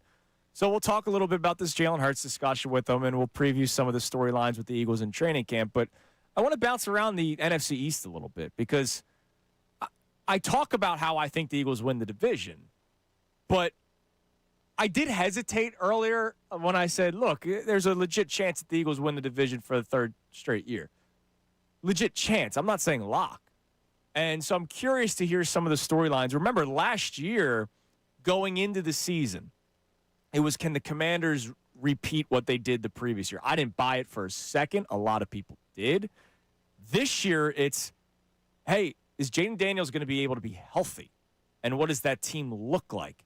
When it comes to the Cowboys, last year, the number one storyline really in football was what do they do with Micah Parsons? And then as the season progressed, their defense got much better after they acquired a couple of good players at the deadline, but it's still the Cowboys. It's been quiet this offseason with the Cowboys, hasn't it? I don't like that. Yeah, they're scaring me. That's the team I don't like that. in division that I'm looking at like they could give the Eagles a run. I thought that they were the second best team in the division last year. I think they're the second best team in the division this year. And I think they'll be better this year. And there's no drama, which is scary for me. It's almost like they decided, let's keep quiet for once. And then the Giants are a fascinating story this year with John Harbaugh and with Jackson Dart and not having a psychotic coach that was like grabbing him out of the blue tent to go back on the field. Like, how's that going to work out? I mean, Cam Scadaboo is a story within its own right. And I will ask Shefty, like, how do you handle that? Because, like, this dude is clearly, I believe he is the poster child of love or hate. Like, there's either we talked about the other day, the backflip. I was like, dude, I would not root for that guy if he was on the Eagles. I would love him if he was on the Eagles. And I think he's the poster child of you're on one side or the other. There is no middle ground with Cam Scadaboo. It's either you deal with it or you don't deal with it. Yeah, don't forget, like, Malik Neighbors. I think people forget with the injury, like, how good he can be. Their defensive line is still solid. There's a really interesting set of storylines in the division this year. There absolutely are. Yeah, and so that's why today's interview with Shefty will be more of a training camp preview because we are 6 days away from the start of training camp. By the way, speaking of, we have these things rotating on the station. Every day, one step closer to training camp, there's a different member of the Fanatic talking about, training camp, X amount of days, and this is what we're going to be talking about. This is what I'm excited about. Why'd you give Paul Turner a stray? Listen, man. That guy was a good story. He was a great story. Connor, we're 6 days away from training camp, and we're going to talk about real players, not Paul Turner. That was a great story. And you weren't talking about Paul Turner like he was Jalen Reagor and he was supposed to be good. Like, that was a great story. Why is he catching a stray? I get you. The point is we're past the idea of, like, the training camp darling. No. We will have – they won the Super Bowl how many months ago? 14-ish? 15? I don't know. I think your math's a little off. 17 months ago. That's close. That's Last training camp, it had been 5 months since the Philadelphia Eagles won the Super Bowl. And we were talking about Darius Cooper. All right? There will be a training camp darling this year like there was last year when they won the Super Bowl. And was it after they got to the Super Bowl that Devin White was the training camp darling? He was the Olympic sprinter, qualified or whatever. Yeah, I thought Devin White was the linebacker. Yeah, there was the out of Oregon. There was the wide receiver. Whatever. Gabriel or something. I don't remember. But there's Devin White was linebacker. But like every year, there's a training camp darling. I can't believe you gave Paul Turner. No, I get you. I'm just saying, like, hey, we got big time stuff to talk about. This isn't your run of the mill, like, who do we find training camp? This is how do we win the Super Bowl training camp. Okay. Yeah. All due respect to Paul. Well, and last year was how do you repeat? It was Devin Allen, by the way. Devin Allen, that's who it was. Devin White, Devin Allen. All right. So I read an article this morning, speaking of training camp. from Ben Solak at ESPN, and it was the biggest questions going into training camps league-wide, the biggest battles going into training camp league-wide, injuries to keep an eye on, and then rookies. And one of his big questions included the Eagles. There was one for the Texans, there was one for the Broncos, one for the Bengals, one for the Raiders. But the one for the Eagles was, what does the Eagles' offense look like? And he talked about the departure of A.J. Brown. He talked about the new offensive line coach. He talked about just Sean Mannion's style of offense is not what the Eagles have been doing. It might be what they want to do. Can they do it? All that stuff. And so it made me think of 4 storylines that we cannot ignore this year, that I don't think anybody will ignore. At least one. Like, there's got to be at least one storyline where come week 3, if it's not looking good, somebody will talk about it, either on the show as a radio host or a caller, a texter, you name it. So here are the 4. There are people that are choosing to ignore this one, a lot of you out there, and that's fine because you love him, and I get it, but it is a storyline. The Jalen Hurts contract is still the number 1 storyline. I got yelled at for it. It is. It's the freaking quarterback of the Philadelphia Eagles. It's the number 1 storyline. Austin, put that out. We need some engagement. Yeah, sure. If Hurts does not look good 2, 3, 4 weeks into the season, I'm not saying bad. Like, not good doesn't have to mean they're 0-4. He's got 1 touchdown to 8 picks. Like, that doesn't have to be bad. It's just we're about to pay this guy $60 million. It has to be to a certain standard. The standard is the standard. He'll be the first one to tell you that. So if Jalen Hurts looks like he's struggling out the gate, it's going to be somebody will mention the contract of, and this is why they haven't renewed his contract yet.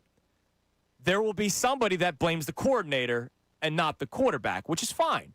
And so Sean Mannion will be one of the storylines. So 5 storylines because Sean Mannion's one of them. The loss of A.J. Brown. If the passing offense does not look good, the loss of A.J. Brown will come up. Somebody will bring it up. In this article from Ben Solak, I didn't even realize the number because Devontae Smith gets his too. A.J. Brown from 2022 to 2025, so that's four seasons. No NFL receiver had a greater share of the team's receiving yards than A.J. Brown. He had 32.6% of the team's receiving yards over that 4-year span. Only 2 wide receivers had more yards per route run. That was Tyreek Hill and Puka Nacua. So A.J. Brown, number 1 in terms of usage rate receiving yards among his entire team, and 3 in yards per route league-wide. Right? A.J. Brown was a big factor in this offense. And if the passing offense doesn't look good, should they have done whatever it takes to have kept A.J. Brown, that will come up. Even though it was A.J. Brown that didn't want to be here, but somebody's going to bring that up. Storyline number 3, Stoutland. The loss of Stoutland. If the offensive line doesn't look all that great, that's going to be a major talking point. And Nick Sirianni will catch the majority of the heat for that because he was the one that ultimately made that decision, kind of pushed him to the broom closet, and then Stoutland said, "Stout out. Like, I'm out of here." That's going to be a major storyline if they come out the gate slow. And the last one, if the ground game's not working, there might be Saquon Barkley talk. I think that will be the least likely. But there were people talking about maybe he lost a step last year because of his usage the previous year. If it looks more like last year than 2 years ago this season, I'm imagining somebody will bring that up. I'm not saying me. I'm not saying you. I'm saying somebody in Philadelphia. One of those 5 storylines, because I'll include Sean Mannion, one of those 5 storylines will be unable to avoid. And everybody will have at least one of those 5. Absolutely. Yeah. I agree with you 100% there. You have to be zoned in. And frankly, if you don't have like 3 out of those 5, I think you're missing a bunch of stuff. Well, yeah, because people like to ignore certain things because of their favorite players. And I get that. Like, I've done it with Joel Embiid. Yeah. Many years. Like, it's not his fault they don't win anything. It's they don't build around him well. You don't have to worry about me. I've told you I'm being less patient this year than I have been the past couple years with the offense. I know you are, and that's the most surprising take I've ever heard. Chef on Twitter, parents and what they were over the top scared of, myth or real, or they would tell you myth or real because they would tell you to just stop doing it. When you would cross your eyes, don't keep doing that or they will get stuck that way, is what Chef heard a lot from his parents. So in case you're just tuning in, the thing from your parents, from your childhood or whoever raised you, the thing that they would tell you, whether you later found out was real or you later found out was a myth, that they would always say to you, either out of fear or either out of you stop being annoying, what was it? Do we have any more on the text line with that? We just have more people texting in the light on in the car. Apparently, this is like an every person experience. It is legal, by the way. Thanks to Tristan Holman sending that in. It's legal. It's just considered dangerous, which, again, I drove with the light on when my son was younger and scared of the dark. I kept the light on, and I drove just fine. I don't know where that comes from. Yeah, we've gotten the no swimming after you eat. Like, it's the typical ones that you hear from because we all had a similar upbringing, ultimately. Like, no matter your background, race, religion, creed, right? Like, parents had fears of things that some of it was real, even though very unlikely, or it was actually just not even true. But they just told that to you because that's what you're used to. All right, what else we got? What do we got on the sports side of things? So we have people checking in on this Jalen Hurts conversation and have throughout the day. Justin from Skipback checks in and says, I think there's going to be ups and downs when you start the season, but you can't divert from the new offensive style. With 3 solid wide receivers and a tight end and running back that you can use, it'll be harder for defenses to game plan around 5 players who will make plays each week. Spreading the ball around gives more opportunities to Mannion to open the playbook and throw a wrench into every defensive scheme. I think it's essential they stay confident, and you will see the success come each week. All right, so coming up next, I'm going to expand on that because that's pretty much my answer. All right, I haven't really given my answer yet. I've just asked the question. If it's not working in the first 4-5 weeks, and there's no week 5 bye this year, right? It's week 10. If the eye test is telling you this offense isn't clicking, our question for you today at 610-632-0975 is whether or not you keep trying or you go back to what has worked in the past. Like you panic and you go, look, this isn't working. We got to try to win football games. Our first caller today, Jay, was like, no, you got to go back to what works because Jalen Hurts won a Super Bowl with what has worked. I have an answer, and I hope it makes people happy and also hate me at the same time. It's Kincade Salciunas, 97.5 The Fanatic. The Fanatic Pro Shop. Shirts, coffee mugs, and more.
like I consider fun popping an edible and playing video games at night.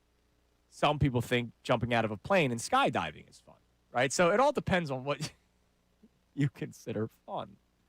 This season is educational and also high in expectations.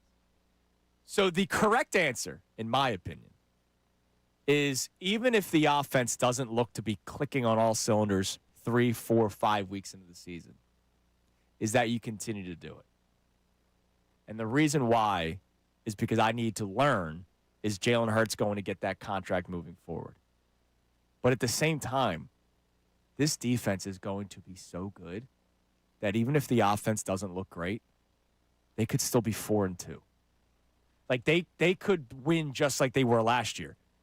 Anyone? What was the game that the offense won last year? Rams, until a block kick. I guess they didn't score at all in the first half, though. You blocked 2 kicks too. Yeah. First half Bucs game. Yeah. Because the defense was gassed in the second half, so they scored enough points in the first half in order to win that football game. Minnesota, maybe? Yeah, but didn't the defense play well now? I forget. They did, but Jalen kind of aired it out in that Bottom one. line is there were like 2 games and really a half in both of those games where I could say the offense is the reason why they won the football game. I'm expecting more of the same this year where we're saying the defense was the number one reason why they won the football game because they're that good. It's not a shot at Jalen. It's not a shot at Mannion. It's not a shot at the roster. It's the defense is just that good. So there's going to be nights more often than not where the defense is the main reason. It's just how much of a reason. Is it like, thank God for the defense or we would have lost? Because last year, that's what it was. Last year, if the defense was 10th in the league and not top 3, they're a 500 team if worse. Whereas this year, it's, all right, we have to learn if Jalen Hurts is the guy that you're going to pay $60 million to. At least we have the defense that will keep you afloat until you really figure out if you can run this style of offense or not. I have the same reasoning, and I'm on the other side of the conversation. What's that? I think you should go ahead and go back to it. You should move away from the change if they struggle. Because you're going to win and, all right. There's a lot to why I would do that. All right, and if you have to do it again, are you moving on from the quarterback? Well, because if you have to do it again, then that's 3 straight years where you can't do what you want to do. And that's 3 straight, and you won one of them, Super Bowl, which is crazy. But that's 3 straight years where your passing offense is one of the worst in the league. And then you're going to pay a guy $60 million. That's Connor Thomas saying it, not Andrew Salciunas. Speaking of, time now for today's headlines with Connor Thomas. Today's headlines with the Connor Thomas. What's up, V? It's brought to us by Lundy Law. For over 70 years, Lundy Law has been fighting for injured people. If you need them, remember the name Lundy Law, your injury lawyers. Visit LundyLaw.com. That's LundyLaw.com. We have an injured person we're talking about to start off today's headlines. I know everyone was caught up with the way the Phillies game ended last night. You should be. That was the dumbest thing in the world. But this might be a close second. Maybe this guy's injured. So Brian De La Cruz joined the Major League team yesterday via roster move, and it was reported before the move was made by the team, so people were trying to figure out, well, what's going to be the corresponding roster move at the Major League level. Garrett Stubbs goes on the injured list with left wrist inflammation. Is this the most phantom injured list stint of all time? Let's see. His last at-bat was July 6th, so maybe that at-bat, when he hit the ball, it hurt the wrist, and they've been keeping him out of the lineup since then. Yes, the answer is yes. And, of course, Twitter was very funny yesterday because of that. Actually, great way to bring this up. One of our side topics today is what is the thing that your parents would tell you when you were a kid, real or not, to either stop you from doing something or, like, because they were actually afraid. Like, my mom would tell me not to shower when there's a storm because there is a very, very slim chance that the lightning could go through the plumbing and shock me while I'm in the shower. There are a lot of people sending in a specific answer that we can't really say on the air. But if we're talking about wrist contusions, I will say this. One of the number one answers we're getting on the Davis Auto text line involves teenage boys. Yep, you can and going blind if you continue to do something.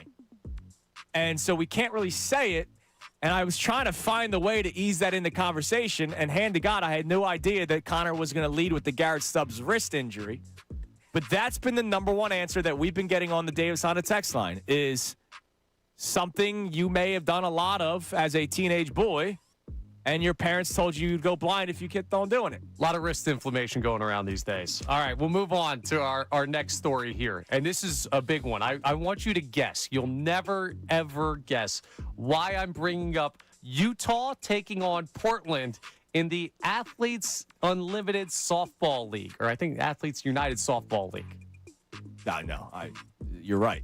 Because you'll recognize. I would not know why you would be bringing that up. The reason why is you will absolutely recognize the person making the call on the TV broadcast of him. This is none other than Eric Collins of the Charlotte Hornets. She pitched for the Pennsylvania Rebellion, located in Washington, Pennsylvania. Oh, my goodness! What a play by Jada Coleman! You will not find a better grab anywhere. Was it a good play? It was like a very casual diving play at shortstop on like a humpback liner. I love this guy. I don't. Why not? I can have fun. I'm not like John with the Gus Johnson thing. I think Gus Johnson touchdown calls SEC Saturday afternoon is a great time. Like, I love it. I live for it. The reason why I don't like Mr. Collins, respectfully, is the playoff games. When the Sixers, was he Amazon or Peacock? He was one of the two. I think Amazon. And Joel Embiid would grab a rebound, and it would be, what a rebound by Joel Embiid! And it's like, dude, we're 3 minutes into the game. Game 2 of a playoff series. I need you to tone it down a little bit. See, I need you to tone it down if you're doing that kind of manufactured. He's doing it for the AUSL in the middle of the summer for a team he doesn't even normally broadcast for. I got to respect it. If you're going to go crazy over everything. No, that's his thing. Go crazy over everything. That's his thing. I'm glad that I don't have him calling Sixers games. That's all I'm saying. I would watch on mute. I would not. I would watch on full volume, and I'd make sure my neighbors could hear it. It's just a fun. The guy's a nutcase, and I like nutcases. No, look, that was a good call. I just don't need it all the time. You could do the daily Eric Collins call segment. We don't need it all the time. Because then when the big moment actually happens, it takes away from the big moment a little bit. That's all I'm saying. I guess so. Okay. We'll move on. We mentioned nutcases there. Some people believe this guy to be one, but maybe a big step. And people in Pittsburgh are believing it as good omens for their football team. Did you see the Aaron Rodgers news? I did not. Is he actually married? He posted on Instagram I did see that. A story of him reconnecting with his family. Of course, they have not been on speaking terms for a while. A lot of personal stuff going on there. And it's been something that has always been looked at as weird by people outside the situation. But I think however you feel about Aaron Rodgers, you want to see people on good terms with their family. Dude, of course. Yeah. What was the girlfriend? The video. She was on the Video Game Network back in the day. Olivia Munn? Is that her name? Yeah. That's how... She's an actress on the Video Game Network. Yeah, but that's what she was before she got big as an actress, right? If I'm not mistaken. Maybe. You might be the only person who knows Olivia Munn from, like, the Video Game Network. She began her professional career as a television host for the gaming network G4. Damn, I am good, man. I am good. Look at me. I have no idea what movie she's in. I know that she was on the G4 network. Wait, Andrew Salciunas, the Chick-fil-A employee? Yeah. Come on, dude. It's Olivia Munn. But yes, she's had a couple of that, right? Isn't that? Yeah, weird situation where, like, there. all of a sudden the parents...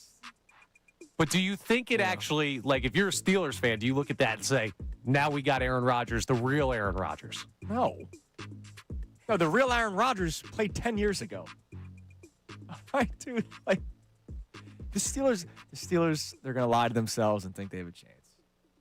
I'm just like, that's a team where I roll my eyes at. And I go, it sounds weird, but they win too much. Like, they need to lose. And if they lose, then they can get a real quarterback. And now they're doing the whole thing with Mike McCarthy. Hey, man, Mike McCarthy is head coach. He's back talking to his family.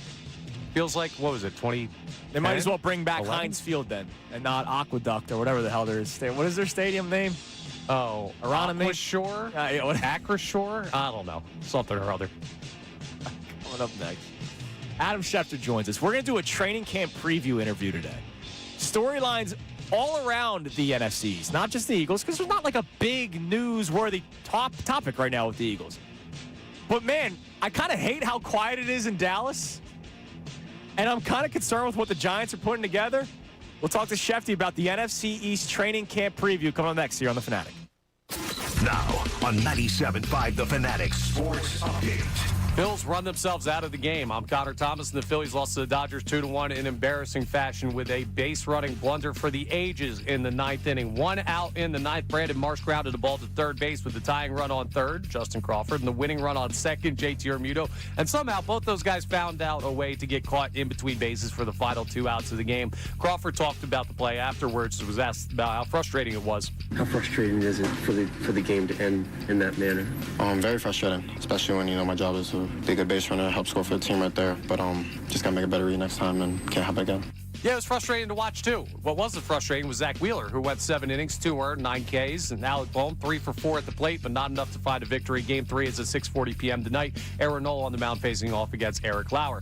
LeBron watch is still at a standstill. No decision's been made. And Rich Paul saying yesterday via Kendrick Perkins that James has changed his mind between destinations during the process, but we don't have a concrete decision yet. Eagles are 1 week away from their first training camp practice. Football's inching closer. We'll talk to Adam Schefter of ESPN coming up next about that. And the Union are back in action tonight at 7:30 at Subaru Park against the New York Red Bull. You can hear that game live here on The Fanatic. This update is brought to you by the Macom Group. Visit theMacomGroup.com. The Macom Group supports contractors with one of the largest PVF inventories from pipe, valve, and fittings to trusted brands. Count on the Macom Group to help you stay on schedule. Visit MacomGroup.com today. I'm Connor Thomas on the home of the Sixers, Flyers, and the Union. 97.5 The Fanatic and the Fanatic app. Kincade and Salciunas, 6 to 10 a.m. Middays with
Now back to Kincade Kincade Salciunas, 97.5 The Fanatic and the Fanatic app. All right, it is 8:02 here on Kincade Salciunas, 97.5 The Fanatic. Giant of the K on vacation will be back next week for his final week. He will have one more Shefty interview.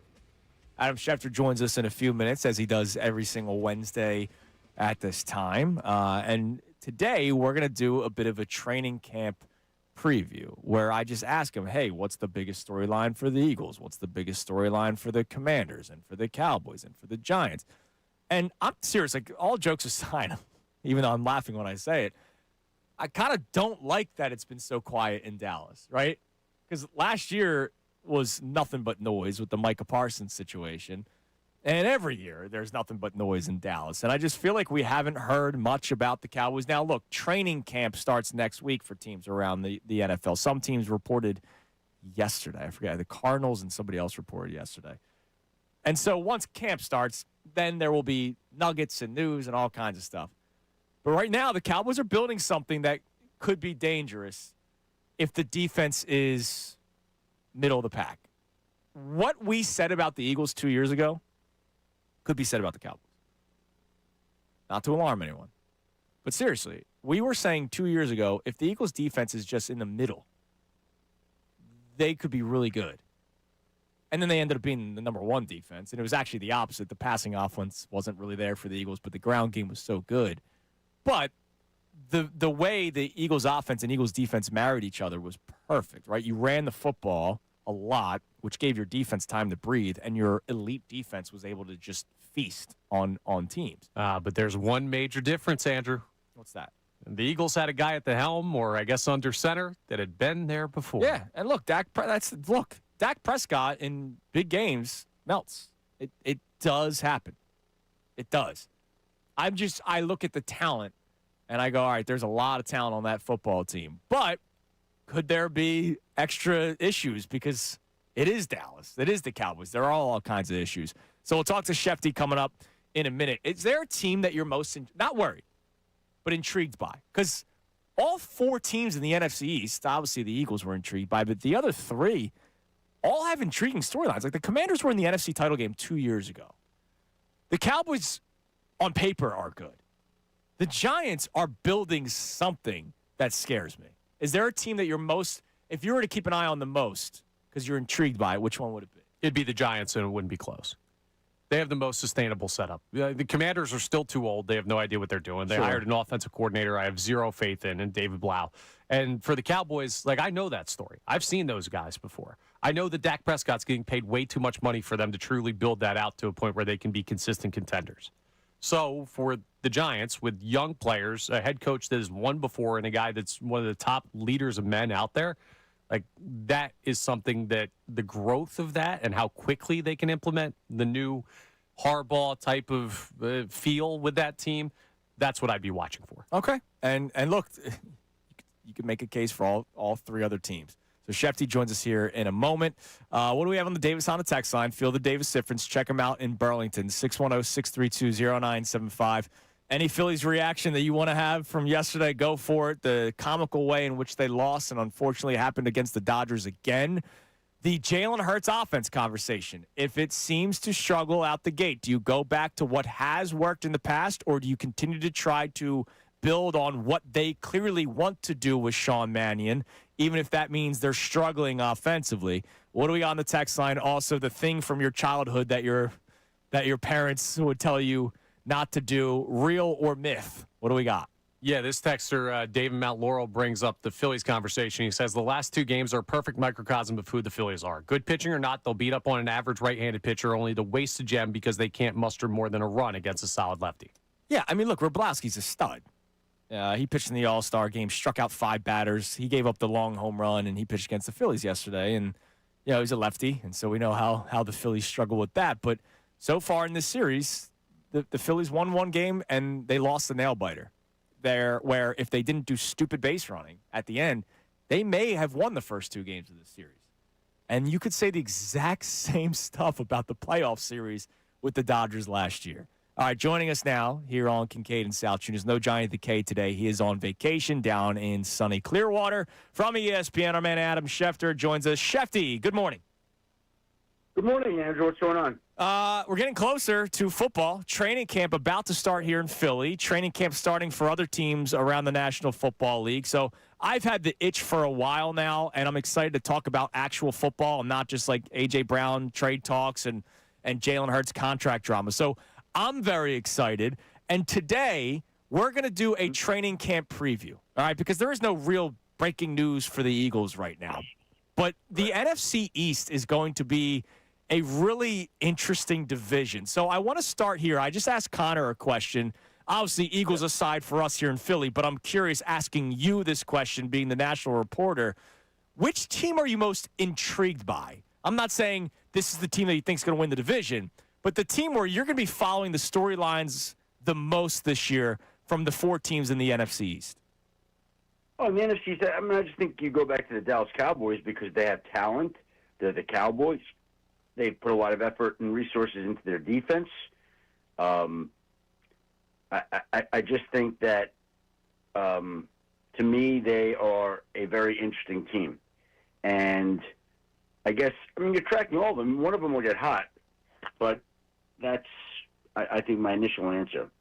And when you talk around the league, is there a team in the division that a lot of people are saying, watch out for that team? Because I totally agree with you about the talent in Dallas, but we also know that playing in Dallas is not the most easiest thing, and there always seems to be something. Are there GMs, executives, coaches around the league that say, look out for that team in the NFC East? Because last year it was the Commanders, and it didn't really work out for them. I think Dallas is the team that people say has enough talent to make a real run. I also think the Giants,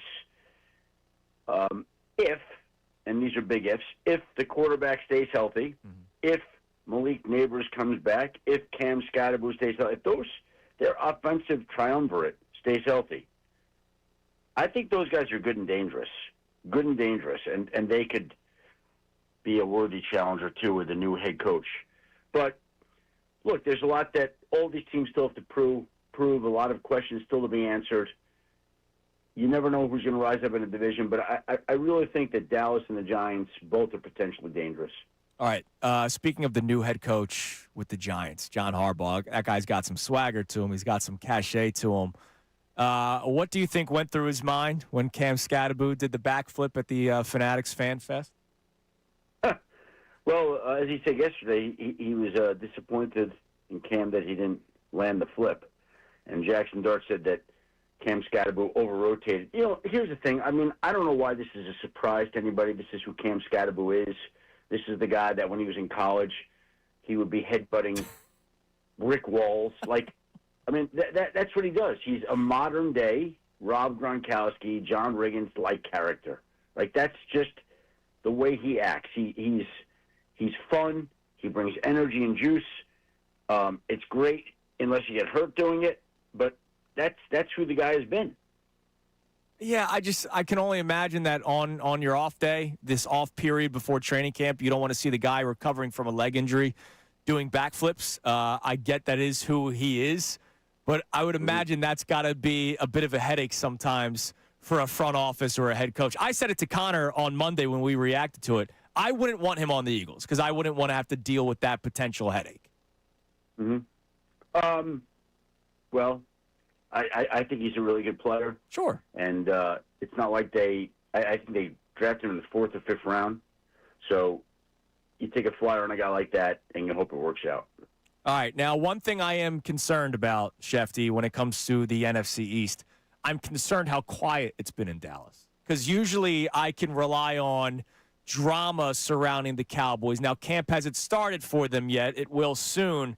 So I got to ask you, is there any storyline to keep an eye on in Dallas where I can say, okay, that's the issue that the Cowboys have to face? Because last year it was nothing but the Micah Parsons show. It sounds it's awfully quiet in Dallas right now, and I don't think I like that. I still think that the George Pickens issue, I wonder if it's just as simple as him showing up and saying, okay, I'm good playing on this franchise tender all year.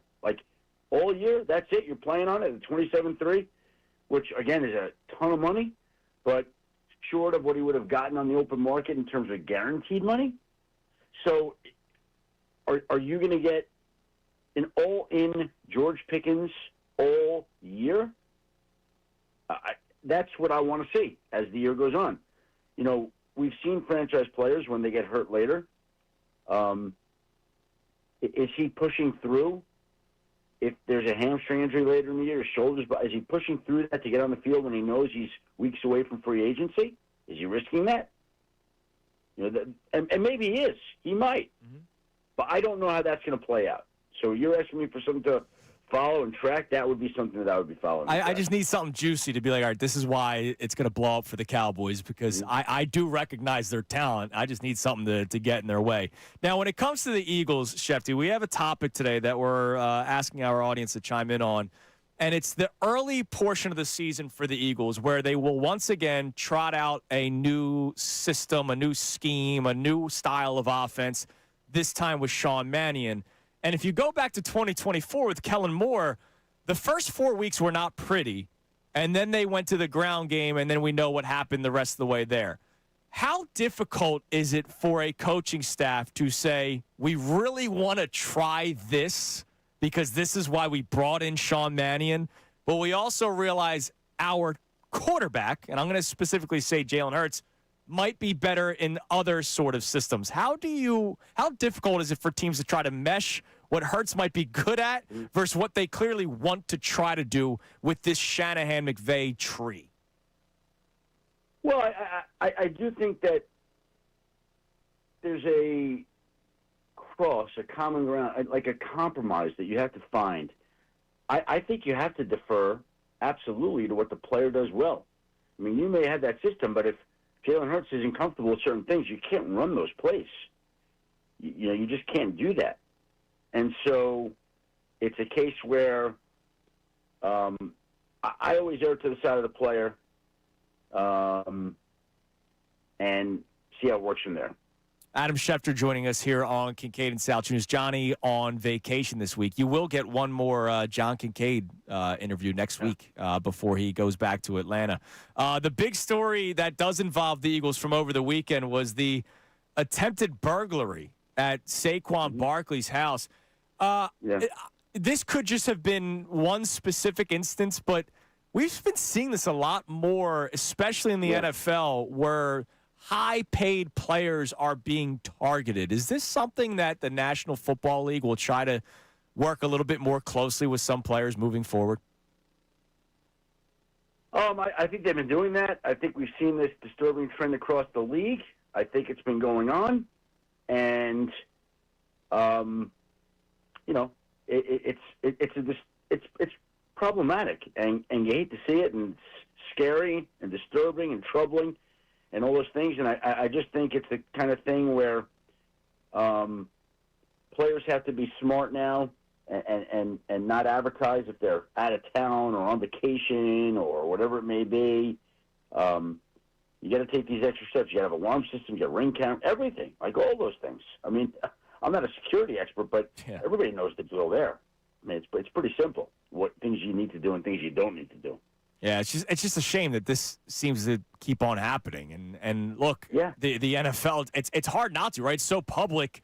You know, this is different because it was during the summer, and you don't know if Saquon Barkley's home or not. But during the season, you know where teams are traveling. Like, it's very public that a team is on the road in Cincinnati. Yeah, well, that's why, again, I'm not trying to advertise it, but security systems, ring count, whatever it is, like, there are things that have to be done to ensure safety. So there you go. Yep. All right. Last thing for you, Shefty. You got to tell us the latest on LeBron James. The Heat has been the team you've been looking at. Did you see what happened with the Miami Heat yesterday? What, they posted a schedule and then deleted it? Is that correct? They posted a link to the LeBron James introductory press conference for July 27th. So 5 days from today. It was 6 days from yesterday. Shams already did his due diligence, reaching out, and a spokesperson of Miami said, "Oh no, that was a mistake. Somebody in the social media department." Look, you're a smart man, and you cover these teams. Is that a, hey, we actually did do this just in case, or do you think they have a feeling that something might go down soon? My without knowing a single thing. Literally, I just heard about it as we're making this call. I haven't read anything about it. I haven't spoken any. But my guess would be where there's smoke, there's fire. Damn it. So you're telling me that Adam Schefter got the scoop before anybody else? Because if he signs with Miami, you're the first person that told me Miami. Well, I got a text literally, I could go back to the date. I think it was June 30th and said, just be ready for LeBron to go to Miami. All right. Well, you're breaking my heart, Schefter. That was the text I got way back when, first day. And we'll see if it holds up and it turns out to be true. I mean, this is why you're the best at your NBA fantasy leagues too. I mean, you got scoops, man. Yeah, well, there are people that are kind to think of me and send along information, and I could read you the exact text. Hold on one second. I'll give you the exact time, date, and everything.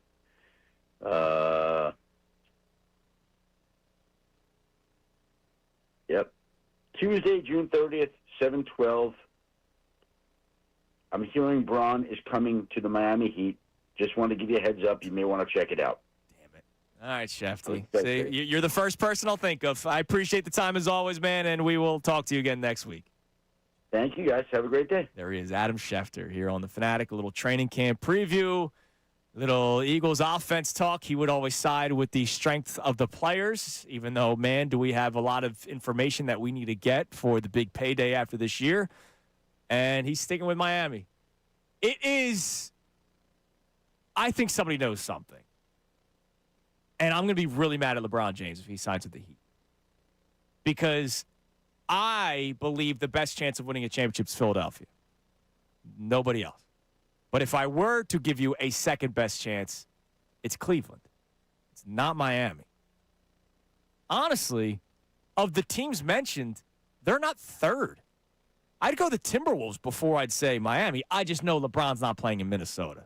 To the great fine people of Minnesota. I know, yeah, not happening. I know LeBron James is not playing for the T-Wolves. All right? But if you were to ask me of the 5 teams that are mentioned, Sixers, Cavs, Heat, Timberwolves, and Warriors, the Heat come in number 4 on that list of chances to win a championship. So I'm going to be pissed off. I stand by it. I will be mad if he goes to Miami and says, I'm here to win a championship. Because that's not true. See, I won't be mad. I won't be mad. I'll be mad. I'll be disappointed he's not here. Everything's going to be a lie. It's what's best for my family. They're all the way over there. Okay. You went to the furthest point possible in the States. I don't know if it's Miami or if it's Vermont. Whatever, tippity top, Rhode Island, whatever. You went to the furthest part away. So don't tell me championship or family. We're talking about the guy who says he predicts everything that's ever going to happen, that never reads the books he's reading. I knew he was going to drop LeBron, 60 that night. Come on. This is your GOAT. I'm not going to be surprised. Yeah. This is your GOAT. Because he's the best basketball player of all time. If he goes to Miami, you have to retract that statement. I will not. That's disappointing. All right, what do we have in the text line? What do I have to be angry at him for? We have a bunch of people checking in on that Jalen Hurts not winning a conversation. championship, dude. That's why. Go ahead.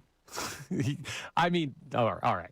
So we've got people checking in on the Jalen Hurts conversation, everything getting into with the offense. This texter checks in and says that I would stick with the Sean Mannion offense because of everything the Eagles had done to this point to make sure he fits here, letting him bring in players and other coaches that he likes. And that.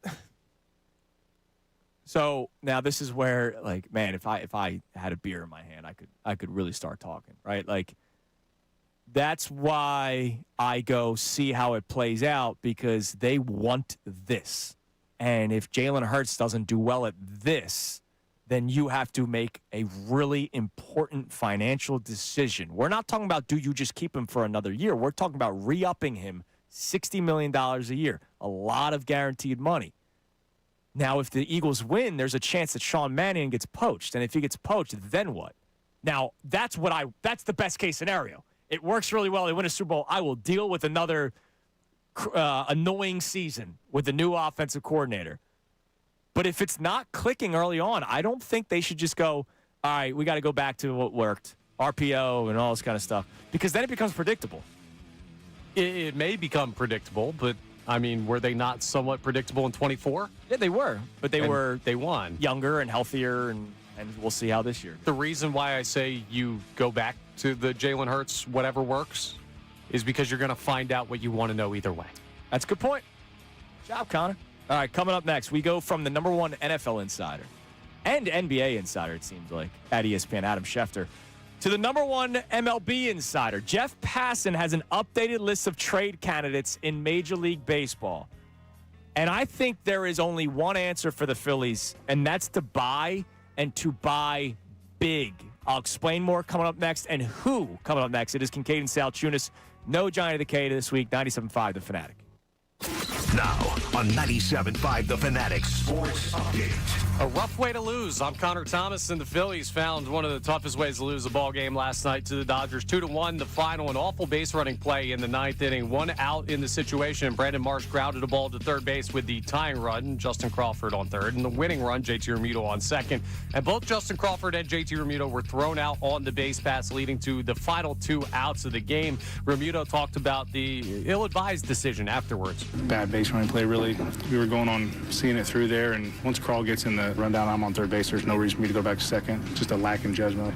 Can't make 2 outs on that play, and just got to stay in scoring position. Not only did it cost the Phillies the win, but it cost them a great start by Zach Wheeler, who went 7 innings, 2 earned, and 9 Ks. Alec Boehm was 3 for 4 at the plate with an RBI. Game 3 is at 6:40 p.m. tonight. Aaron Nola on the mound against Eric Lauer. LeBron watch is still at a standstill. No decision has been made yet, unless you believe Adam Schefter, who says he heard Miami back at the end of June. Game 3 is at his agent Rich Paul saying yesterday that James has changed his mind between destinations during the process. We'll keep you updated. The Eagles are 1 week away from their first training camp practice, so football's inching closer. And the Union are back in action tonight, 7:30 p.m. at Subaru Park against New York Red Bull. You can hear that game here on the Fanatic. Union interim head coach Ryan Richter joins us at 9:30. This update is brought to you by Citadel Credit Union. From small moments to life's big changes, you deserve someone you can count on. Citadel, love where you bank. I'm Connor Thomas on the home of the Sixers, Flyers, and Union. 97.5 The Fanatic and the Fanatic app.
Fanatic Philadelphia. More of Kincade and Salciunas coming your way now. All right, it's 8:30 here on Kincade and Salciunas. No Giant of the K this week. Ryan Solo, Connor Thomas.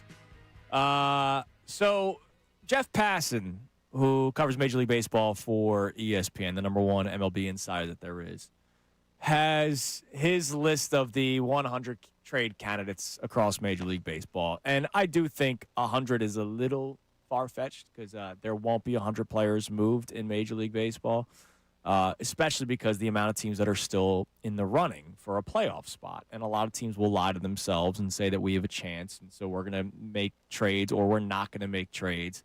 The Tigers have the really, really fascinating decision to make.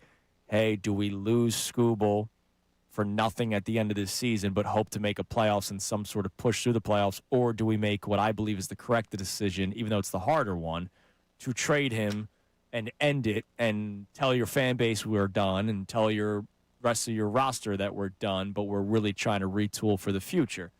So you look at some of the players that are mentioned. Number one on the top 100 trade candidates list is Skubal, and I don't think the Phillies are going to get Skubal. Number two on this list is Byron Buxton. I think that's a waste of a spot because he doesn't want to get traded, like at all. Number three, right-handed pitcher for the Twins, same team, Joe Ryan, really, really solid player. And then we get to name number four. And I brought this name up to you guys last week, and I got shot down immediately. I'm not getting traded. Mason Miller is fourth on this list and was not fourth on the list before. It has now been updated because the Padres continue to fall apart, which is still surprising to me because there are players on that team that I just go, I don't know how they don't win more games. And you can't just tell me it's because of the division that they're in. Like, they could be a wild card team, but they're not. Mason Miller is under control for 3 more years after this season. All right? And for, like, cheap. It's not, he didn't sign one of these ridiculously high contracts. But because he's not getting paid a ton of money and because you have him under control for 3 more years, you're going to have to give up, like, everything.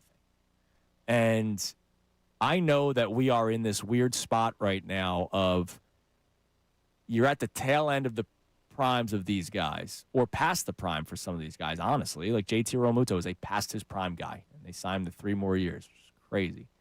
You have the upcoming lockout, potentially, which could add a salary cap, which could impact the way this roster continues. And I know a lot of the contracts will be grandfathered in, but I imagine some rules will be put in place where you're going to have to move somebody. Like, something's going to happen if there is a salary cap. The Phillies have to go after Mason Miller. I've been talking about a reliever for months now, and it's even more obvious at this point now that you have the injury to Brad Keller, and you don't know if Jose Alvarado is rounding in the form here or if this is just another one of those blips, because he's had it a couple of times where he'd go 4 or 5 straight games where he seems unhittable, and then he just is trash again. That might be a little harsh, but there have been some bad nights for Jose Alvarado this year. The right-handed bat's not there, guys. It's not. There's a secondary article from Buster Olney and Jeff Passan talking about players that could be on the move and the hardest player to find. And the hardest player to find is a right-handed bat. Now, I find this really interesting, Connor. I'll give you the top 10 available players, according to Jeff Passan. Number 10 is Luis Ariz. I don't think they're trading for another left-handed slap hitter. All right? He hits the ball really well, but Yeah, great player. I don't think they're doing that. Number 9 is C.J. Abrams. I don't think the Nationals do it. No, they're still relatively in the mix. Yeah, and by the way, he's a really, really good player, and he's cheap. He's in control. I don't think they move on from Abrams.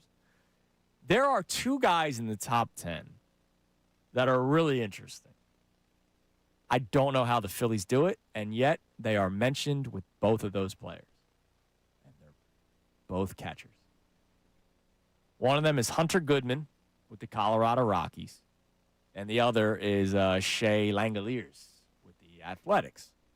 And if you look at the Phillies, one of the spots of the team that is a bit of a struggle bus right now is the catcher in JT Realmuto, still catching at a very high level. But obviously the bat is a major issue. And, oh, by the way, like I say about Trey Turner, the right-handed bat this team is missing is on the roster. If JT Realmuto carried his weight a little bit, he's that right-handed bat.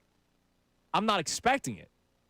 Those other 2 guys that I just mentioned are catchers that bat from the right side with pop. It's really intriguing because Realmuto would have to be traded. You're not going to have both. There's no way. And Hunter Goodman, I know people say he could play other positions. Like, come on, he's the catcher. He's the catcher. I don't see it happening because I don't know who's picking up that contract. It's not just that. The Phillies gave that contract with no market pressure on them to give that contract. Yeah, and why is that? Because they didn't get Bichette. Right, but has JT Realmuto done anything different this year than he did last year?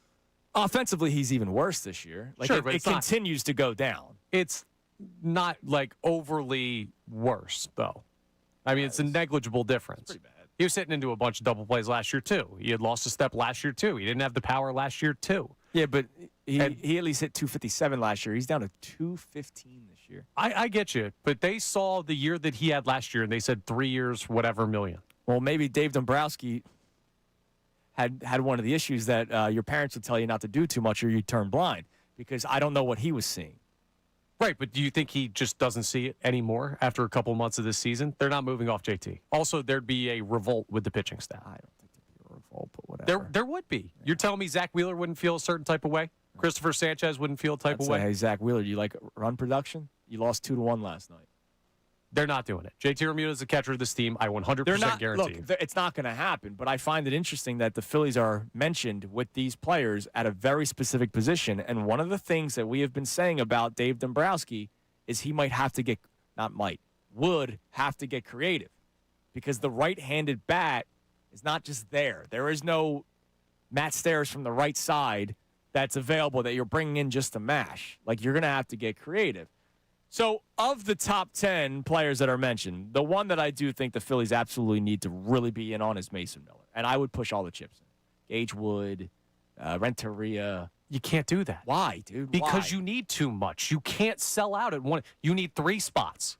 Well, 4 technically, because you need 2 relievers. You need a back-end starter, and you need a right-handed Mason bat. Miller is 2 because he can pitch. He can go 2 innings. Like, he can. Like, and he'll be elite at it. Like, he can pitch the 7th and 8th innings, and then Duran's your 9th inning, and then you need your starting pitcher to go 6. And this Phillies team could do it. And if we're talking about winning the championship or the future, I'm still in win the World Series mode, even though I don't think it's likely, but I know my chances skyrocket if they bring that guy in. We're still in survive the regular season mode. He can't pitch the 6th and 7th inning or the 7th and 8th inning for the rest of the regular season. He could do it pretty often. He does it now. You're not going to burn him out. They're very conservative with the way they use their pitchers. You need 2 relievers. You can't. Mason Miller is not a fix-all for the bullpen. He's not. He's improves it dramatically. I know, but that's dude hasn't had an ERA of over 1 in 3 years. I get it's not whether or not he's good. He's one man. You need 4. You're not going to get 4. Yes, you are. Who? The question is, are you going to get 4 good ones? No, you're going to get 4 Austin Hayeses.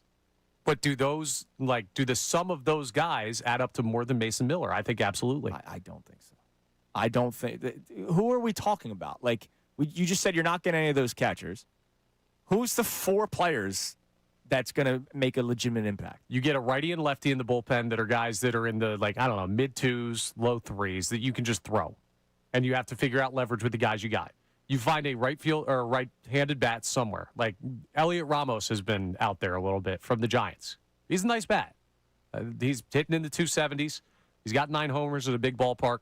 Like, you could find a right-handed bat in that type of area where you just take a shot on a Harrison Bader, Austin Hayes caliber player, and then you get a veteran back-end starter from somebody who's offloading.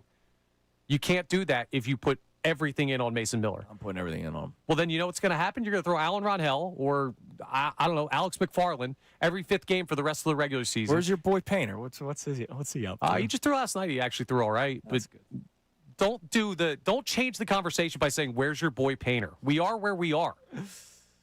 You can't just go all in on Mason Miller. All right. Look, all I'm saying is any reliever that you go after is probably going to cost you.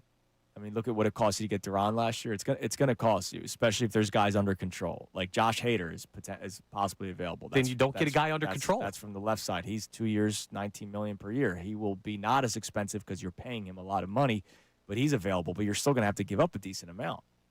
Yeah, this is not a one-guy fix. They're not one player away. I think you go all in on Mason Miller. So you're saying the Philadelphia Phillies right now are one player away? No. Then why are you doing it? But I need to do something. I can't just go, I'm going to get a couple of guys and hope that one of these stick. Because you know what that's been? The Phillies' recipe the last 4 years.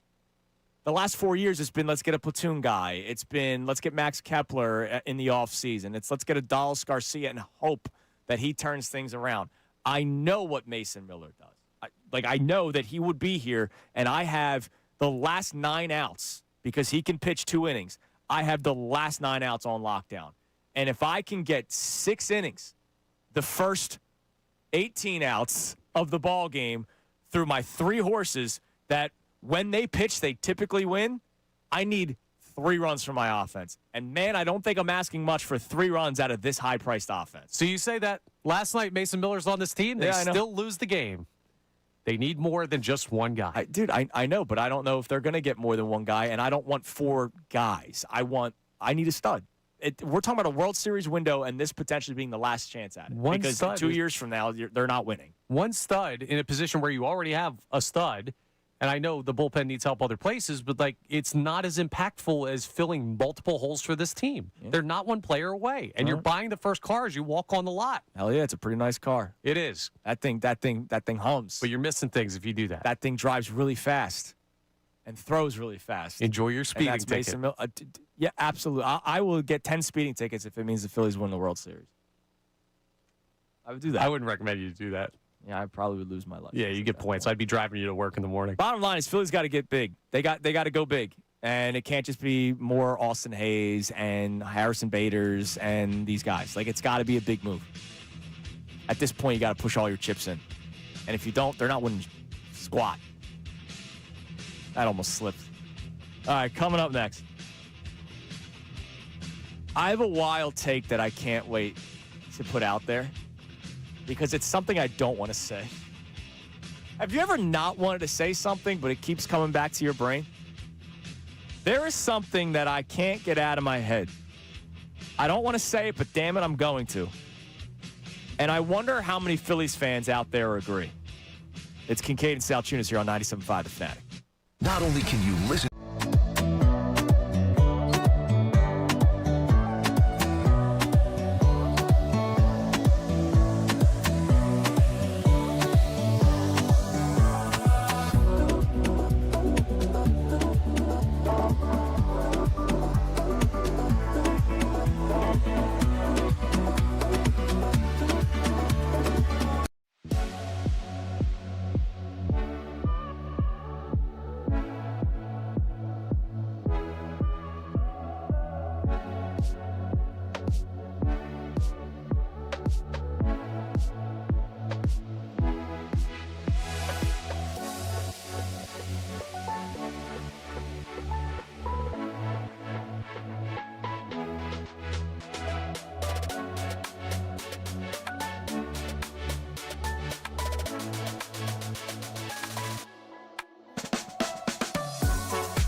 97.5 The Fanatic and the Fanatic app. I have a take that I'm afraid to say. But it's a sports take that may actually have some merit to it if you just, again, today's a day where we've tried to take emotion out of it. I wonder how many people were emotional on the Davis Honda text line this morning. Feel the Davis difference. Check them out in Burlington about the Jalen Hurts offense conversation. Like, hey, if it's not working all that well, do you just go back to what works, which is like run the ball? Or do you keep on trying to figure out if he can figure it out because you need to know about the future before you pay him $60 million? I'm sure some people got emotional about that. With the trade deadline less than 2 weeks away, this is easier said than done because you need to actually see if something happens first. But Connor, let me ask you something. What is something that teams in the NBA have done when there's been a dynasty in their conference? Copied them?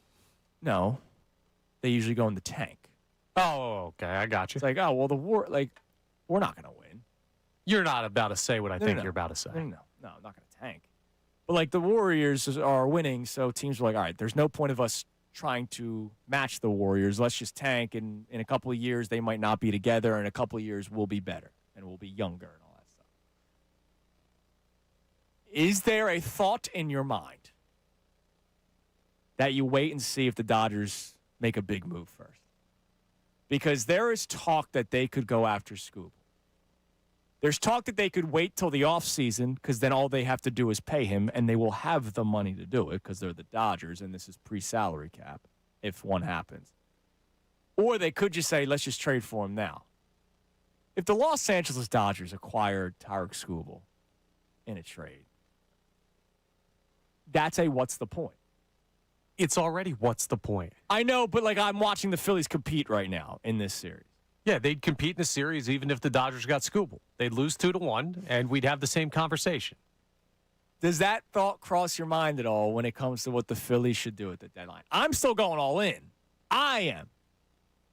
But I had this thought cross my mind, and it's take-ish. It's hot take-ish. Like, do you wait and see what the Dodgers do first? Because if they get Skubal, then what's the point? No, because you're already, to me, like, we've been in the what's the point zone for 2 years now. That team's unbelievable. They're probably going to win the World Series again. I don't know who's going to beat them. So them getting Skubal doesn't change where you're at. Okay. But so you're making a big trade regardless. Yeah, or you're absolutely. making trades regardless. Okay. Yeah. All right. I wonder how many people, because we already have heard from people. This is not a crazy concept. We have heard from people that have said, I'd rather them not do anything because I don't think they're going to win. I don't think that they're going to win as currently constructed, but could win if they make a big move. But there are people that are like, it doesn't matter. Don't make the big move. Hold on to the prospects that we never watched play a second of baseball. We fell in love with them, though. And see what happens down the road post-lockout. Because the lockout is a big factor in this conversation. Yeah, that doesn't change with what the Dodgers do, though. Like, it doesn't. They're already better than you. What, they get even more better than you? They add a 17th All-Star to their roster? Like, what are you going to do there? I agree with some points that people make on the side of, like, hey, why would you go all in? Why not then start building for the future? But if you're going to be that person, we've had people on the text line say, then start selling guys. Like, if you're going to be on that side of the argument, you should be saying trade whoever and move off of these contracts. But the thing with the Dodgers affecting it and, like, whether or not they get Skubal, it's not the NBA. You can't just go in the tank for 2 years. No, you can't. Get a couple guys. No, but instead of trading your prospects, because, again, for me to get any of the players that I want, you're giving rid of your top guys. Yeah. All right? And if your scenario where you're trading for 2 or 3 or 4 people, you're trading 2 or 3 or 4 prospects to get those players. Like, you're trading your prospect. But these top guys, if you look at where the Phillies are farm system-wise, aren't winning you anything. If you believe Baseball America has them as their 29th ranked farm system. Yeah. So it's not like you're holding on to guys that can be franchise-changing. Right. Look, I don't know. I just wonder how much the Dodgers factor that if they do make a move would change what people think. All right, what do we have on the Davis on? Oh, you know what? There were poll issues earlier today. All right, that's why we called Dr. Avedon Appel and the team at Iron Mountain Men's Health, because we were like, yo, Doc, our polls are down, so we need you to get the poll up. And that's what Dr. Avedon Appel and the team at Iron Mountain Men's Health does for you, they can always find a way to get your poll going. What do we got this morning, Connor? All right, so Zach Berman said yesterday on Kincade Salciunas that the Eagles will be patient with the offense to a certain extent. If they struggle early, should they stick with Mannion's offense or go back to what best suits Jalen Hurts? 87% of our responders are saying stick with Mannion. Only 13% are saying change for Hurts. That's the biggest surprise I've ever heard on a poll ever. Biggest surprise ever. Okay. Is this like, are we getting a shift in the tides with Hurts? I don't know where that comes from. That's the weirdest thing ever. 87%? 87 to 13. It was higher earlier. That's the weird. I'm proud. Can I say something? I'm proud. Because, like, Jay in West Philly, our first caller, says, you got to go back to whatever works for Hurts. Well, what works for Hurts is what they tried again last year, and it didn't work for Hurts. Like, they lost games. Or when they won, it was because of the defense. And, yes, the offensive line was a factor, the injuries of the O-line. And so we'll see how it plays out this year. And that's why I'm so excited for this season, because I think we're going to learn a hell of a lot this year. That is one of the most fascinating results in a Twitter poll that I thought would be reversed. Did you, like, what did you, like, even, I didn't even think that stick with Mannion's offense would be a majority, let alone this. I thought it would probably be stick with Mannion, but close. Like, I thought this would be a really tight poll. Like, maybe 55-45, something in that range. And the fact that it's this far gone, I need people to explain this because I don't know if it's a Jalen Hurts thing or not. All right, so 9 o'clock hour, we don't have a guest to start the hour. And you're going to hear the reset that we do at the top of every hour or at the top of the 9 o'clock hour, what we started the show off with. I need reaction to this, like now, immediately. So no guest next segment. So, like, if you want to call in, 610-632-0975, react to that. 87% of people would say stick with Mannion even if it's struggling. I'm not stick with Mannion like fire him, but like continue to do and see if it works even if it's not working. Because I thought, every bit of me thought people would say, no, go back to what works for Jalen, whatever he's comfortable with, because he's the quarterback and he wins and he's number one and he is him and I love him and I have a tattoo of Jalen Hurts. I'm shocked, dude. No, I'm in the 13%, so I guess I'll make my case for why that number should be higher. I'm in the 87.5. But I thought to add the half there, try to bump it up even more. But I thought I was going to be like the only half. Demetrius chimes in. I don't get all the folks picking Mannion's offense when they don't even know if he can do the job. We know what Hurts can do and has done it before at a level Mannion can only dream of. And there you go. We know what's worked, so let's keep doing it, even though teams adjust. That's my big takeaway. All right, I'm fascinated. 610-632-0975. I need people to chime in on this. So we'll get back to this Hurts discussion. Also, I mentioned it earlier, Connor. We have details from the impact that the World Cup made for Philly for a financial standpoint. I'll tell you how much money and how much sales they made. And also, I have to rip the city of Philadelphia. Shame on you. I'm not talking about the people. I'm talking about the people upstairs. It's Kincade Salciunas, 97.5 The Fanatic. Now on 97.5 The Fanatic Sports Update. A brutal loss for the Phils. I'm Connor Thomas. The Phils lost to the Dodgers 2-1 last night on an awful base running play with one out in the ninth inning. Brandon Marsh grounded the ball to third base, tying run on third, winning run on second. And both Justin Crawford and JT Realmuto were caught between bases, leading to the final 2 outs of the game. It was one of the worst ways you could think up to lose a baseball game. Crawford talked about it afterwards when he was asked how frustrating it was. How frustrating is it for the game to end in that manner? Very frustrating, especially when, my job is to be a good base runner, help score for the team right there. But just got to make a better read next time and can't happen again. You have to imagine Zach Wheeler was frustrated as well. He did everything he could in his start. He won 7 innings, 2 earned, 9 strikeouts against a strong Dodgers lineup. Alec Boehm 3 for 4 at the plate. Game 3 is at 6:40 p.m. tonight. Aaron Nola on the mound against Eric Lauer. LeBron watch still at a standstill. No decision's been made. Kendrick Perkins yesterday on NBA Today saying he talked to Rich Paul and that LeBron James has apparently changed his mind, had a team set, and then switched and now doesn't know where he's going. Who knows where we're heading, but we'll keep you updated. That's what I do know. The Eagles are 1 week away from their first training camp practice as football football inches closer. And the Union are back in action tonight at 7:30 at Subaru Park against New York Red Bull. You can hear that game live here on the Fanatic, and we'll talk to Union interim head coach Ryan Richter coming up at 9:30. This update is brought to you by the Macom Group. They support contractors with one of the largest PVF inventories from pipe, valve, and fittings to trusted brands. Count on the Macom Group to help you stay on schedule. Visit MacomGroup.com today. I'm Connor Thomas on the home of the Sixers, Flyers, and Union. 97.5 The Fanatic and the Fanatic app.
Want to hear more of what Andrew and John have to say? Don't worry, we will. But first, let's hear what they got into earlier today on Kincade and Salciunas. Zach Wheeler, dominant again. Playoff-like game. The game was great. I get it. The bats, only 7 hits and only 1 run scored, but that was a playoff game. That's when the Dodgers and Phillies maybe square up again in the playoffs this coming postseason. And that's why my takeaway yesterday was, hey, this Phillies team can still compete with the Dodgers. If you were to ask me who wins a 7-game series or a 5-game series, I will tell you the Dodgers, but it's not like the Phillies have no shot. And last night was another night where you saw the Philadelphia Phillies go toe-to-toe with the best team in baseball. And if not for a stupid base running blunder, you don't know what happens. The Phillies could have won. But you can't take away the base running blunder, and you can't take away the fact that that's just who this Phillies team is. For years now, they make stupid decisions on the base paths. And now this is another reminder that it doesn't matter who the manager is. It's just the belief that this organization has, being aggressive on the base paths, and sometimes they benefit from it, and sometimes they don't. Now, yesterday wasn't being aggressive. Yesterday was retreating and being stupid. Let's get into some Eagles talk. This might be patient to an extent.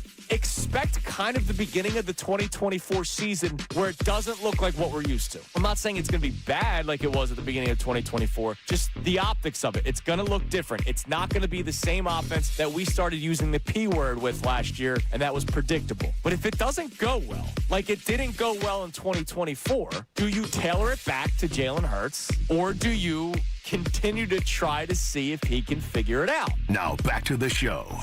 All right, the Hurts one has been, the real topic today. We reacted to the horrible way the Phillies lost yesterday to the Dodgers, and it's just a shame that back-to-back years At least this time it's the regular season, not the final game of a playoff series where they lost in comical ways. The Ryan Kerkering play at the end of the divisional round last year, and then yesterday, the double play where JT Realmuto inexcusably gets doubled up at second base, going back to second base. Just crazy.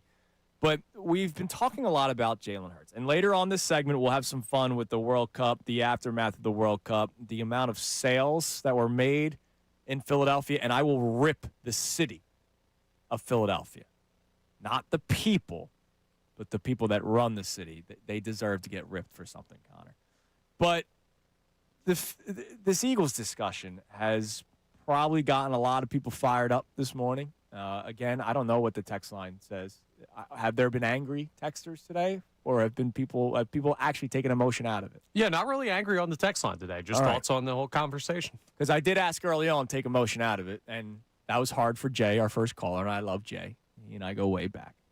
But if you take emotion out of it, because I know how we love Jalen Hurts because he won the Super Bowl and was Super Bowl MVP, and he's awesome and everything, right? Take emotion out of it. Look at facts. Both sides of the playing field, because there are people that are always one-sided. The Eagles are Super Bowl champions with Jalen Hurts as the quarterback of the Philadelphia Eagles. And playing quarterback for the Philadelphia Eagles is a job within itself, right? Like dealing with this city, the pressure of it, the media, you name it. And Jalen Hurts has handled it very, very well. And honestly, the pressure from inside his own building. Way too many stories that have been leaked out about Jalen Hurts. And he has still stood tall and played through it and has been successful in terms of winning football games. Not necessarily in terms of throwing 40 touchdowns a season, just they win football games. But you can also look at the opposite, which is something I point out frequently that bothers people. Back-to-back years, they're one of the worst passing offenses in the NFL. And I was okay with it 2 years ago. I thought running the football was the way to win. And they did. But back-to-back seasons where the passing offense was toward the bottom of the league, it's always blaming something else, and usually not the quarterback for a lot of people. And when you look back to the year they won the Super Bowl, it was on the backs of Saquon and the offensive line, not the back of the quarterback. I was thinking about this morning driving in.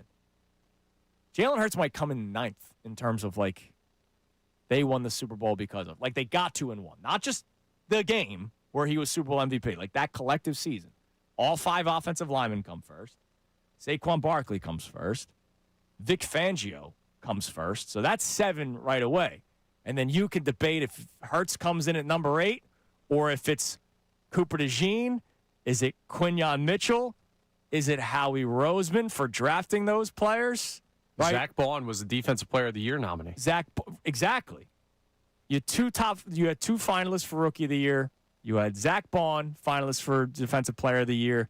You had a lot of names that got a lot of recognition before Jalen Hurts won Super Bowl MVP. 9 feels low, but I understand what you're saying. But I'm not crazy to say it. Like, offensive line, Saquon all come first. That's 6. So now you're saying minimum 7. And I go Vic Fangio before Jalen Hurts every day because they had the worst defense in the National Football League the previous year. And then had the best defense in the National Football League 1 year of Vic Fangio. Vic Fangio comes before Jalen Hurts. I don't hesitate. You can debate me all you want. I will be a stubborn son of a gun. I'm not moving that stance. All right? Anyways, this new offense that they want to run, make that clear for everybody. They want to run this style of offense. It's why they hired Sean Mannion. It's why he's from that tree of Shanahan and McVay. If it's not working, then what do? Do you continue to see if Jalen Hurts can improve on it, which that's what I want them to do, even if it means that they're struggling, or do you say, all right, we got to go back to what has worked?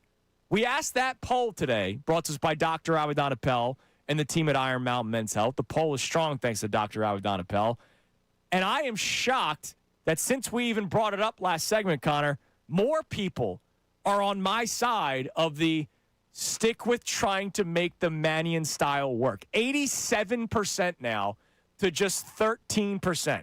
Because it was, went down 0.7. Sorry, damn it. Went down 0.7%. Somebody heard it and got upset. 87% to 13%. Now, you're a change for the sake of helping Hurts out. Explain yourself. All right, let's start with the base level of what we know about the Sean Mannion style of offense, because he's never been an offensive coordinator before. He comes highly recommended from folks around the league. They talk him up great. We'll see how that plays out. None of you have ever seen him do it because he's never done it at the NFL level. When I look at Sean McVay, 1 Super Bowl. When I look at Kyle Shanahan, no Super Bowl wins. The Niners haven't won one since 95. All right. They've had really talented teams. Absolutely. When I look at the Packers, they haven't won since we were in high school and Aaron Rodgers was the quarterback of that team. Mm-hmm. These offenses, they're fun to watch. They're talented. They're really good for the team. There's more factors than just, hey, those head coaches or those offensive minds are not winning. But when I look at Jalen Hurts and the offense that suits him best with the Philadelphia Eagles, 2 Super Bowl appearances, 1 Super Bowl win, very efficient play, I know that works. And I know that that's worked multiple times. Mm-hmm. So, going back to that, I have more faith you can win a Super Bowl that way than, and just this year, just looking at this specific year. You're not talking about paying him $60 million a year. You're talking about this season. But when that works, I know it works. Here's the thing. You go back to that, and you don't win, don't you get the same answer on Jalen Hurts anyway? You get your shot at winning this year with something that has been proven to work, and if it doesn't, you could still have the conversation on if you want to pay this guy. We still know the same things. Like, I'd rather bail out of it and go back to the old bread and butter and try and salvage a season because I don't want this to sink to prove a point. And if it does work again, and Jalen Hurts is still the quarterback of this team, and you do pay him, you know what Jeffrey Lurie and Howie Roseman and everybody in that organization that wants to run an offensive way has to do? They got to look themselves in the mirror. Yeah, and they flash the rings at themselves, and they say, we want another Super Bowl. So. Yeah, they swallow their pride, and they say, screw what we want. We got to do what works. Okay. And we'll see if that works again, because, again, they did become predictable last year, but a lot of it was the health of the offensive line. Now, Greg chimes in on YouTube saying all 5 offensive linemen come before Jalen Hurts in 2024 is ridiculous. I stand by it, dude. Like, Saquon Barkley ran for 2,000 yards that year. It wasn't because of Jalen Hurts. It was because of the 5 offensive linemen. And if Saquon Barkley doesn't do what he does in the regular season, I don't know where they're at. Saquon Barkley led them to a lot of wins by himself, and he needed blockers in front of him, and he got that. All right, what do you have on the Davis Honda text line? All right, so we have people checking in newly on this Jalen Hurts conversation. This texter in South Carolina says it's not a Jalen Hurts thing. It's an entire Eagles offense thing. It's a brand new system for everyone, receivers, offensive line, running backs. That's why people are saying you've got to stick with it and see it through. Relax, not everything is an indictment of Jalen Hurts. Well, Tommy John chimes in, speaking of that, like it's the whole team. He said that, and he goes, look, if there's no preseason, then you got to give it some time to figure out. All right, so we're doing the 4 weeks thing, because that's what we always hear. First 4 weeks is a continuation of the preseason. And if it doesn't look great the first 4 weeks, then what? Then you give it another 4 weeks? So that's 8 weeks. And then your season's over. Or you're in dire straits. And then you're making a change back to the old in week 9? Bye week's week 10. Do we do the magical week-by-week change of offense? And then all of a sudden, the whole story changes. I don't even know. Let's hope we don't get to this point. Let's hope it just works. That'd be ideal. By the way, Money Mar chimes in. Now Hurts didn't help Barkley in the run game. He did. But it was, I would say any quarterback could have had Saquon Barkley run the ball well in that offense. Just saying. Like, that I don't think we realize how good that offensive line was and how great Saquon was. Like, all of a sudden we're saying it's because of this guy. Sure, he was a part of it, but I think it would have been really good regardless. That's how dominant they were up front. Defenses knew what they were doing, and they still just beat him up. Yeah, Saquon was good with an average offensive line and Daniel Jones in New York. Like, yeah. Yes. Whatever. I see things differently, and maybe I'm wrong. That whatever. All right. Did you see some of the returns from the fan? What did they call it? The village, like the World Cup village. I guess the FIFA village. I don't know. They do this in other countries every World Cup. But because it was here this year, Philadelphia said we want to do this. They should just do this moving forward. Now, a lot of the returns that they got are because of tourists that came in and checked out the village. So in the couple, 6 weeks, however long the tournament was, where that village existed, over 290,000 beers were sold at that village. This isn't end the games at the link or whatever they call it. What do they call it? The Philadelphia Stadium? Is that what it's called during the World Cup? 290,000 beers were sold at this FIFA village. Ray Dunn drank 270,000 of them. There were over 55,000 hot dogs purchased at this village. There were over 46,000 soft pretzels purchased at this village. Great item to go along with a beer.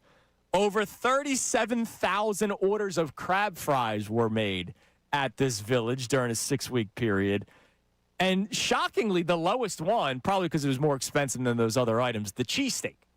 26,500 plus cheesesteaks were sold at this specific village. Now, my guess is with the cheesesteak, maybe people went to the actual location. Probably, yeah.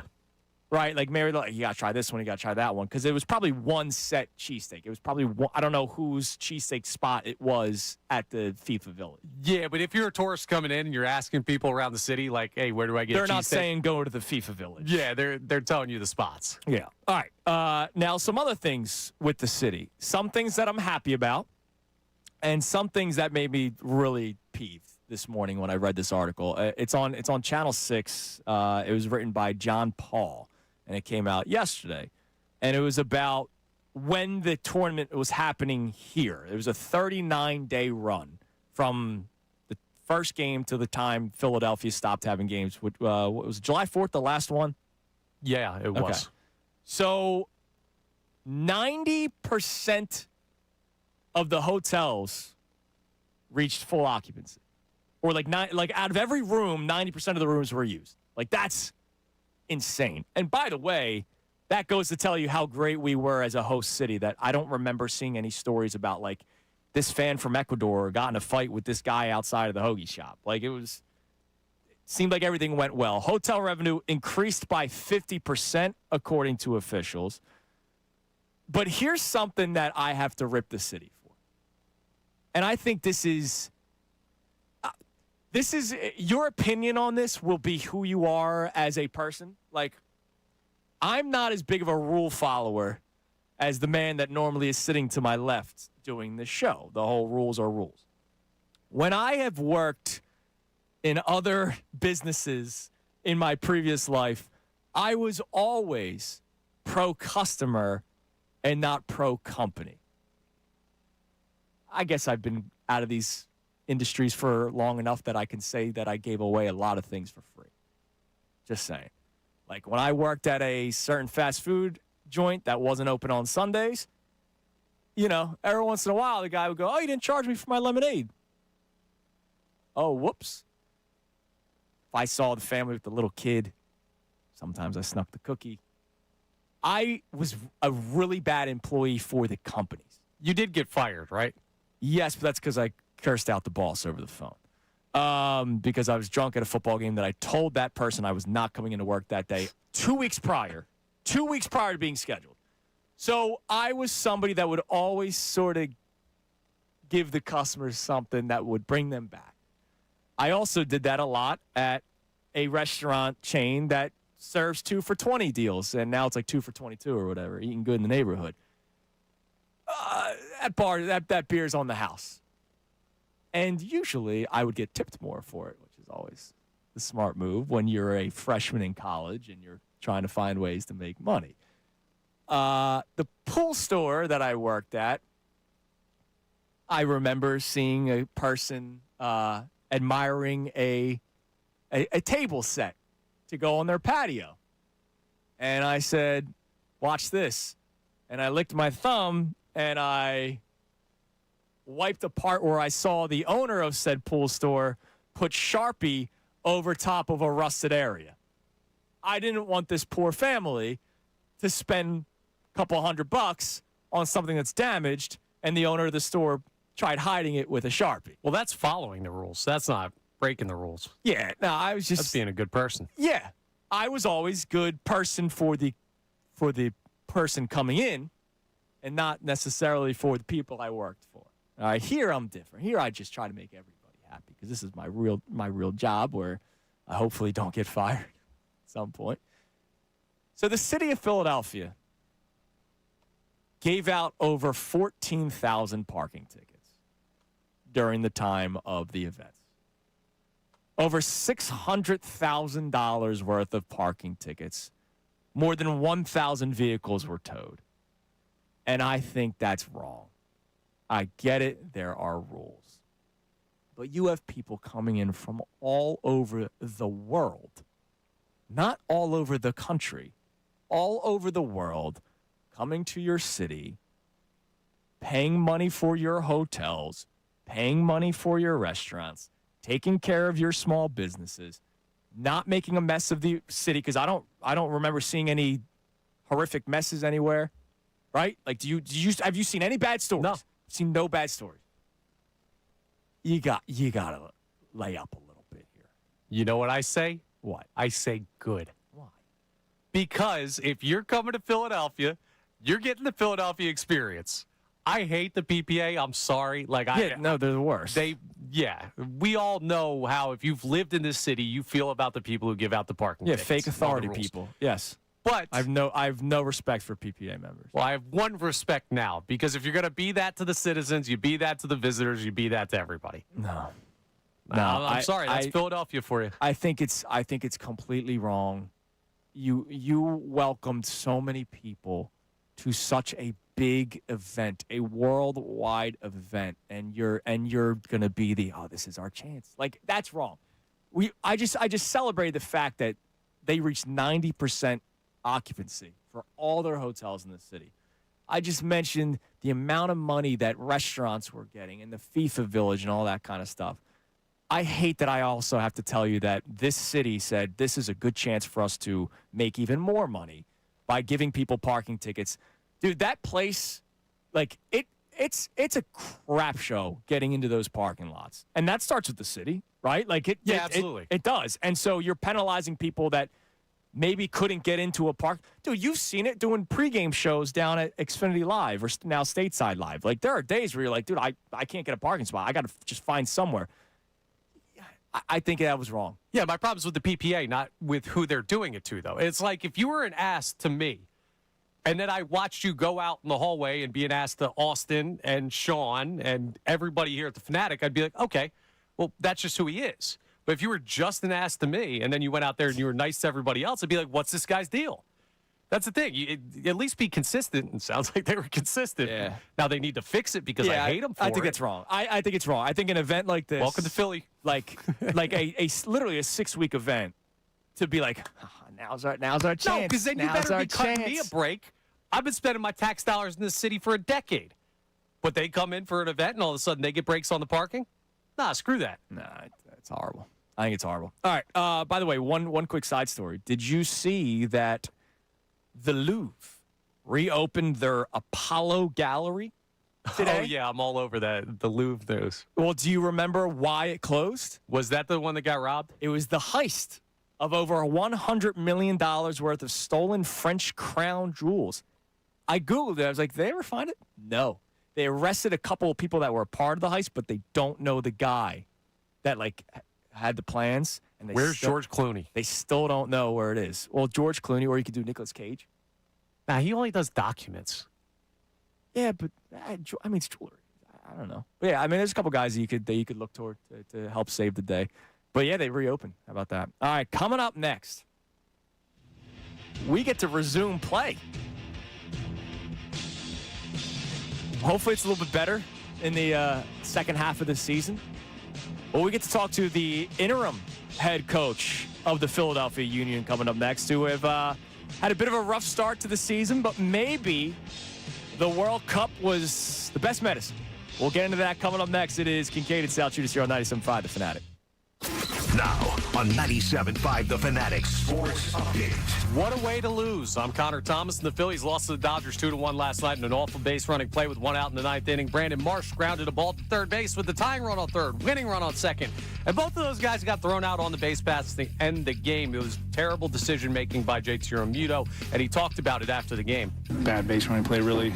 We were going on seeing it through there, and once Carl gets in the rundown, I'm on third base. There's no reason for me to go back to second. Just a lack in judgment. Can't make two outs on that play, and just got to stay in scoring position.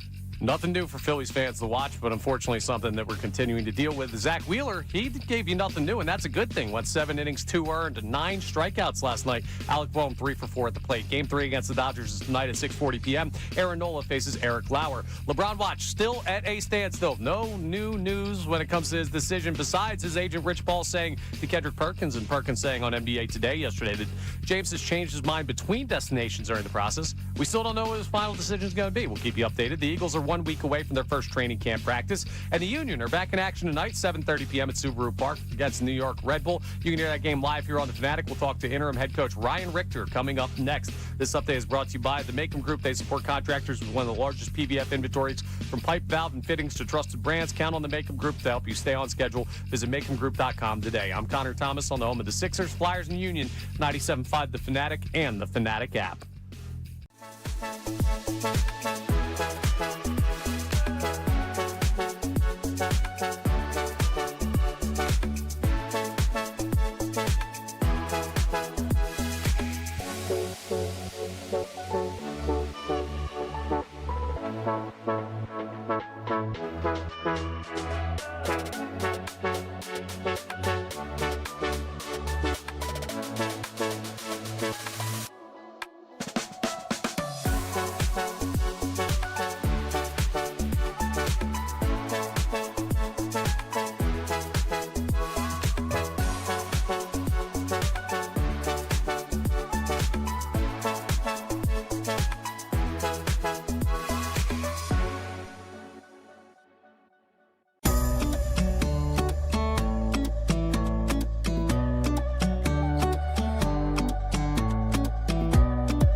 Salciunas. 97.5 The Fanatic and the Fanatic app.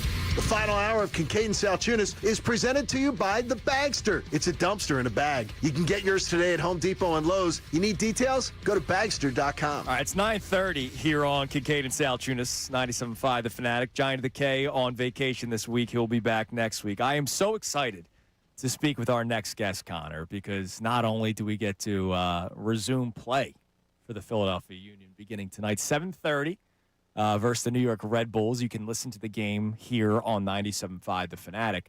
But we're speaking with the interim head coach of the Philadelphia Union, who's also from Bucks County. All right, so that's to me, that's the most exciting part, is that I get to talk to a Bucks County man from Southampton, PA. Interim head coach of the Philadelphia Union, Ryan Richter, joins us. Ryan, good morning. Morning. Thanks for having me on, guys. Thanks for coming on. It's funny. I think about you're a little bit older than me. Sorry, you're 5 years older than me. You're an old man, Ryan. And I'm thinking back, I went to a couple of Union games when they first started, when they were still playing at the Link. Right? They didn't have stadiums yet. I'm trying to think. You're a local guy. You're a little bit older than me. Were you attending Union games back in the day, back when they were still at the Link? That was right around the time I started my professional career. So Okay. I went to a couple the first year, and then I started my professional career the next year. So after that was done. But I was listening to the Fanatic back then, so I always want to say this, but first time, long time. Oh, so thanks dude, for you're the having me best. on. You're the best, man. We appreciate you coming on. So, obviously it's been a bit of a rough start for the team this season, but you've been off because of the World Cup. So I'm curious, now that you're taking control and it's now your team moving forward, how did you use the World Cup break to start thinking about this second half of the season? Yeah, it was a unique situation, but it was a great situation to come in as a new coach because you have time to work with the players, time to get to know the guys individually and kind of see where they're at as a team without the pressure of, you must win this weekend. So we had some time to build the things we want to do, implement some new ideas, and change the energy where it's, like you said, it was not the start of the year that anyone in the club wanted, but now we have time to kind of turn things around. And it feels like a different energy now. And I hope that the fans and the club and everyone can feel that tonight. Now, it's a great Philadelphian man that you are from Bucks County. You've probably dropped the Go Birds every once in a while. You know that it's hard to change philosophies mid-season, right? We're literally having the same conversations about the Eagles last year and this upcoming season. So in soccer, how easy or how difficult is it for you to say, all right, I know this is what we were doing. We're going to do some big changes, or do you just do little changes during this break? Yeah, it's small things that we want to implement. The philosophy from the style of play and from the club doesn't change, but there's some things that just my opinion and the staff's opinion when we went through all the games that we have to do a little bit differently. So, and we had time to implement those things, add a couple players back into the team, a couple of great players, made a really big signing with Kai Wagner coming back in. And he's a huge difference maker for us and one player in soccer can change the way that you can play. So we're excited to have him back in the team. He's available tonight. And then everyone fit, no suspensions. So it's the perfect way that we can start this second half of the year. How exciting is this for you personally? I mean, you played for the Union, so it's not like you're coming back to the Union for the first time ever. You played for the Union, but again, it's your hometown, and you're now the head coach. Even screw the interim tag. You're the head coach of the Philadelphia Union for the rest of the season, right? Like, I'll say that. You don't have to. I'll say it. But how exciting is this for you as the hometown kid being the head coach of the Philadelphia Union? No, I'm pumped for it. I'll probably have 200 people at the game tonight, from people I grew up with from Southampton, from people from LaSalle University, people that I've worked with over the past 9 years that I've worked for the club. So but that's the focus isn't about me. I'm standing on the side. It's focused on the guys on the field that have to actually do the job. So that's try to prepare them in the right way, have them approach it with the right mentality, and that's where my full focus is. Interim head coach of the Philadelphia Union, Ryan Richter, joining us here on Kincade and Salciunas. Now, Ryan, you had the chance during the World Cup to really start focusing on the second half of the season. But I am curious. I want to hear your thoughts on the World Cup, not just the event itself and the games itself, but how Philadelphia hosted the World Cup for the many weeks that they did. Some of your big takeaways from this city that really saw soccer on the map center stage, because you know how this city is. It's football, it's baseball, it's basketball, but that was really impressive what this city did. I'm curious your thoughts. Yeah, it was an amazing event, amazing experience. We were able to get down to two of the games as a family, and just the atmosphere and environment were incredible at the link. And it's like, where are all these soccer fans when we have Union games? That's what I'm kind of asking myself. So we're hoping as a club that we can kind of build off that energy and some of the new interest in soccer in the Philadelphia area. And like, hey guys, you have a professional team that's not bad either. So make sure if you can come out to support it. And it's a pretty cool environment that we have in Chester as well. So it was a great experience, great for the city to be able to host the games that they did. And now for us as a club, we're trying to build off that positive momentum with the sport and hopefully gain some new fans for the Union. All right, last thing for you, Ryan, as the great Bucks County man that you are, you know how we operate. We all have our favorite spots. We always say, no, this is the best cheesesteak spot, not that place. Give me some of the Ryan Richter go-to places in and around the city of Philadelphia, because there's also the places that not everybody knows about. So tell us a little bit about yourself, your go-to spots that you might be battling people with once you say it on the air. Well, all right, I'll go from where I grew up. So I got to go Shiano's Pizzeria for the buffalo chicken pizza. I got to go Freshworks in Richboro for the buffalo chicken cheesesteaks. And then I got to go Steve Steaks, but not the one in the city, the one in the Northeast. That's right where my wife grew up. So those are my 3 spots that, whenever we're back in our area we grew up in, we make sure to hit up at least one of those. That's awesome, man. You're the best, Ryan. We're rooting for you. Turn this season around. We're excited. I do know 2 members of our midday show that will be attending the game today with the great Ray Dunn and Sean Bray. So they'll be checking you out tonight. We appreciate the time, man. We'll talk to you again soon. Thanks for having me on. See you guys. Ryan Richter, interim head coach of the Philadelphia Union, hitting us up with a first time, long time. Love that. I mean, I am now Ryan Richter's #1 supporter that's not a family member. I said it first. Nobody else did. All right, so Sean and Ray might be going today, but I have already announced myself as the #1 Ryan Richter fan that is not a family member. You're so easy to win over. I mean, dude, you hit me with a first time, long time at the beginning of the interview, and then you talk about how great the city is, and then you start giving me not only your Buffalo chicken pizza favorite spot, but also separately your favorite Buffalo chicken cheesesteak spot. He's dropping Northeast knowledge. I am a Ryan Richter fan. They could lose every game this season, and I'm still his #1 fan. I'd like him to win at least one. Can we say win one? Starts tonight. Yes, it does. Starts tonight. According to Google, they have a 57% win probability today. Ooh, well, if Google says so. I knew that off the top of my head, but I just wanted Google to make sure that I was accurate. I do just you know me, Footy Andy. Like I'm big in these streets of soccer. I love talking to the Union folks because, like, with the hierarchy we know the hierarchy of teams in the city, right? But they get a chance to almost experience the city like a regular person more than any of the other athletes or any of the other coaches in this town. And they're also, because of that, they draw so much from the local area because of how the MLS operates. It feels like very much a hometown team, more so the guys get drafted here or signed here. And I love that about them. Yeah. No, it's great. I love it. Neil chimes in. I don't know Neil's background. My bad, Neil. But Neil says Ryan is one of the nicest guys I've worked with. So he's happy for us. I could tell. I mean, just on the phone call, he's won me over. There's one thing I don't like about Ryan. Really don't like about him. What? I don't like his age. Because now you're starting to feel like you're not accomplishing anything. It's making me feel old. It really is. Because it's just like, damn, we're starting to get into our relative peers are being the head coaches of these teams. All right, hold on a second. Do we know who the coach is at your old school? At what? Washington College. He's a guy that I went to school with. So it's not like there's a guy that could retire soon and you could. No. He was 2 years ahead of me, I think. Okay. So yeah, I know him well. You could be on Tom his Fiala, good coach. You can be on his pitching. You could be his pitching coach. I'm a little busy. You trying to get rid of me? I'm just saying, whoever this Sean Brennan guy is can just kick rocks. We're already down one man in a week. Fair point. All right, what do we have on the Davis Honda text line? You can feel the Davis difference. Check them out in Burlington.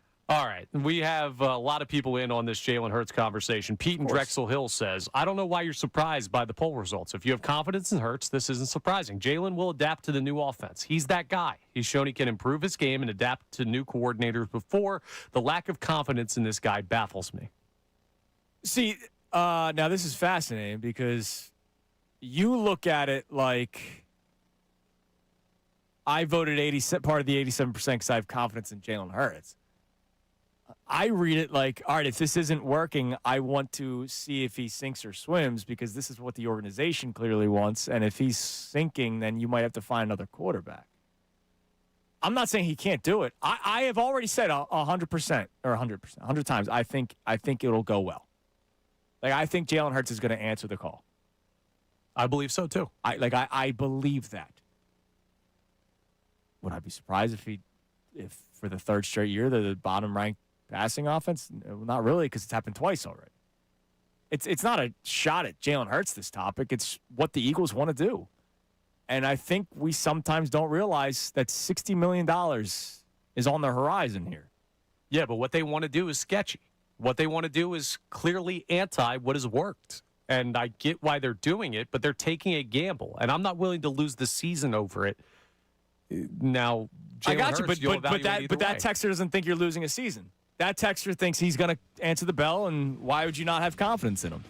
Well, the texter was also, I think, a little bit off on the premise. That's fine. It's not a new coordinator. It's a new system. That's very different than what we've For seen now. before. Until they revert back in case it's not working. By the way, did you see the water spout yesterday? No. Off the shores of Cape May? Dude, that's nuts. Be safe down there. Water spouts freak me out more than actual tornadoes. If we get one more "this flood's going to kill you" notification, I'm moving. I'll tell you that right now. Yeah, dude, yeah. They're like 10 in a month. They're insane. All right, coming up next, get a couple of texts in, but also something that we didn't have time to bring up yesterday. There was a major release earlier this week. It's a world that I'm not in, like I'm not associated with. It's not me bashing them. It's just I'm not in this world, but most people seem to be. My question is, does it still hit? We'll talk about it next. Kincade Salciunas, 97.5, The Fanatic. All right, one world that I am in is the world of a happy marriage, Connor. How about that? Shopping for an engagement ring can be very concerning, confusing. It's a big payment. You don't necessarily know what you're looking for. At least I'm speaking for myself. It could also feel like you're shopping for a used car, because if you walk into the wrong store, you might be walking in and not knowing, all right, is this guy being real with me?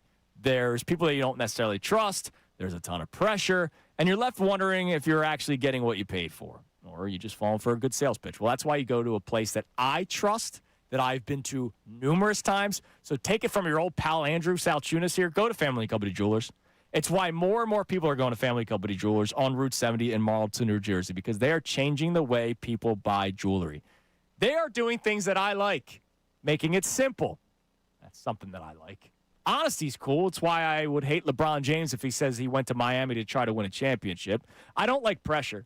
Pressure-free's nice. There's no sales commissions. There's no upselling. There's no games. Just real transparent pricing. So transparent that if you go to the showroom on Route 70 in Marlton, New Jersey, they have every price point right there for every piece of jewelry. You're not walking in and saying, hey, how much is this? And you might get a different price than the person that walks in 2 hours later, depending on who the salesperson is or what mood they're in, right? You're getting the price point right there in front of you, clearly listed, so you can browse comfortably. And then if you want to ask a question, or if you're ready to ask a question, you can do that, because the people at Family Company Jewelers, everybody there is wonderful, knowledgeable, great people to be around. It's why I keep on going back. They're family-owned, family-run, focused on doing right by every customer who walks through the door. So stop by their showroom on Route 70 in Marlton, New Jersey. You can always shop online at FamilyJewelers.com, but my suggestion to you is to get the ideas online and then go for the experience in person, because they're great. Family Company Jewelers, South Jersey's diamond destination. Got something to say about Philly sports? Text us on the Davis Honda text line at 6.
97.5, The Fanatic.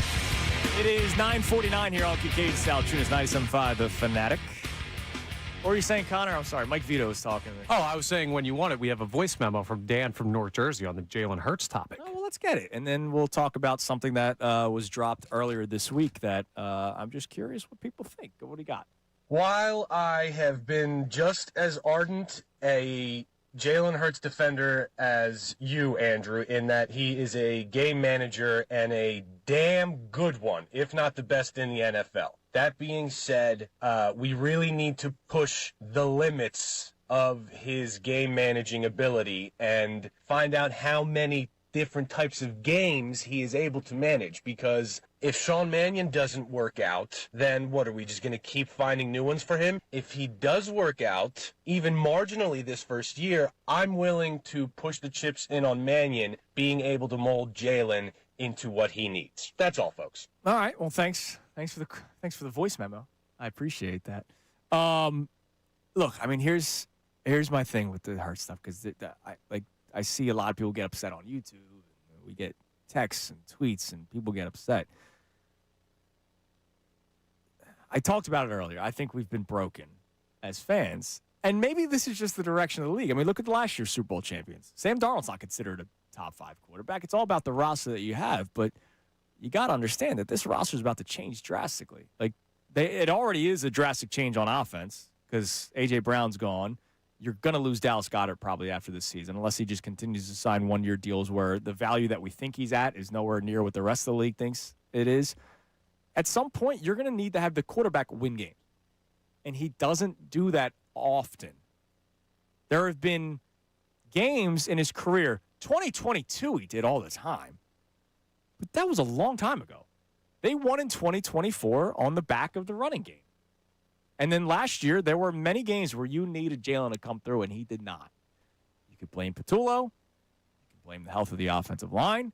I will reiterate what I and now numerous reporters have talked about. Statistically, they were actually a really good pass blocking offensive line. It was just the run game that was bad. And so because it was predictable, it was easier to drop back in coverage and stop the Eagles in the passing game. But Jalen Hurts is going to have to overcome some things. There are quarterbacks in the league where I don't even think twice about, all right, can they win in this situation? Yes, they can win in this situation. Jalen Hurts, I question sometimes. Can he win with this style? Can he win with that style? And this will be the year where we really find out. Can he win without A.J. Brown? Can he win under center? Can he win thrown over the middle of the field more? Can he win with pre-snap motion? And knowing Jalen Hurts, the person and the football player, I still lean toward yes. Because that guy is a gamer. That guy is obsessed with the sport of football. First one in, last one out, that kind of stuff. It's just going to really come down to the actual ability on the field. We'll see. And that's why this season's going to be fascinating to follow along. I just think you get the answer of whether or not you pay him $60 million, you will get whether it's the Mannion offense or anybody else's. Sure. I think it'll be evident this year. Yeah. And look, I hope we get the answer that he deserves $60 million, because that means they win again. And that's what I want. All right. Earlier this week, the Avengers, another one dropped. Are you an Avengers guy? I like the original ones, but once Endgame happened, I was done. I haven't watched anything new. Okay, so I put out a tweet the other day as someone who hasn't watched a superhero movie since the days of Tobey Maguire as Spider-Man, the first Iron Man, and Will Smith in Hancock. I have not watched superhero movies. It's not I can't believe you watched that stuff. It's not that. All right? Let me just be clear. It's just not my cup of tea. That's all. I'm not saying you're a nerd if you like superhero movies. I like Harry Potter. What does that make me? A nerd. We're all nerds. All right? We all have our interests. I was wondering, did this excite people? And a lot of people actually said no. They thought it was done, like real fans. But then there was also people that were livid with me. How dare you say something like this? This is the greatest thing in the world. And so I thought it was over. When you have a movie called Endgame, I thought that means it's over. Well, it depends what you like. It hasn't been 7 years? Well, there have been other movies in between that have built out. Because you remember it's part Avengers, of the world. They had the Thor, the Iron Man, all of these movies, these standalone movies that built into the Avengers altogether. So, like, they've been doing that also. Because the main guys aren't in this one really anymore. I think it's just like Thor.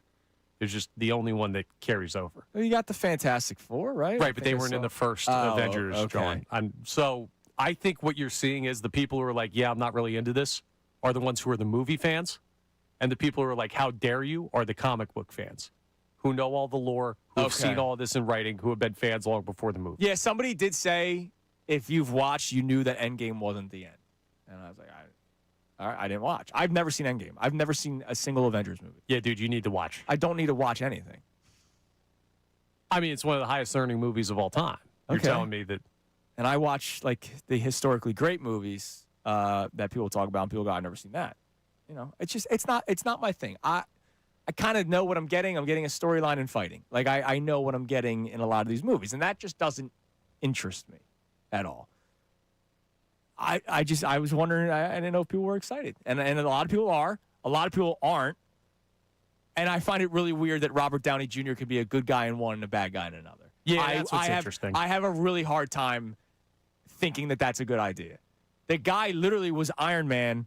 I guess I could spoil it at this point. Dies. I know this. I didn't even watch the. I know this. I didn't even watch the movie. He dies, and now he's a bad guy. And they're just gonna act like nothing happened. Oh, it's been a while. I don't know. Maybe people forget. Somebody else should have been that actor. Robert Downey Jr. is a fantastic actor. He's an incredible actor. Somebody else should have had that role. It's the superhero B squad too, so I'm not overly interested in it. Okay. Yeah, it's not the big boys. Yeah. But they may come back in a later movie. There's no Tobey Maguire out there. All right, everybody have a great rest of your day. We'll be back at it tomorrow. DeCecco in studio tomorrow. We're going to expand a little bit more on this NFC East discussion because do we just ignore them or like are we realizing that it might be difficult this year? I think last year was an easy breeze. This year might be a little bit different. I was very chesty last year. Not so much right now. We'll talk about that tomorrow. Everybody have a great rest of your day. Hopefully the Phils win a series and don't lose in the stupidest way possible. Talk to you tomorrow. Now on 97.5 The Fanatic Sports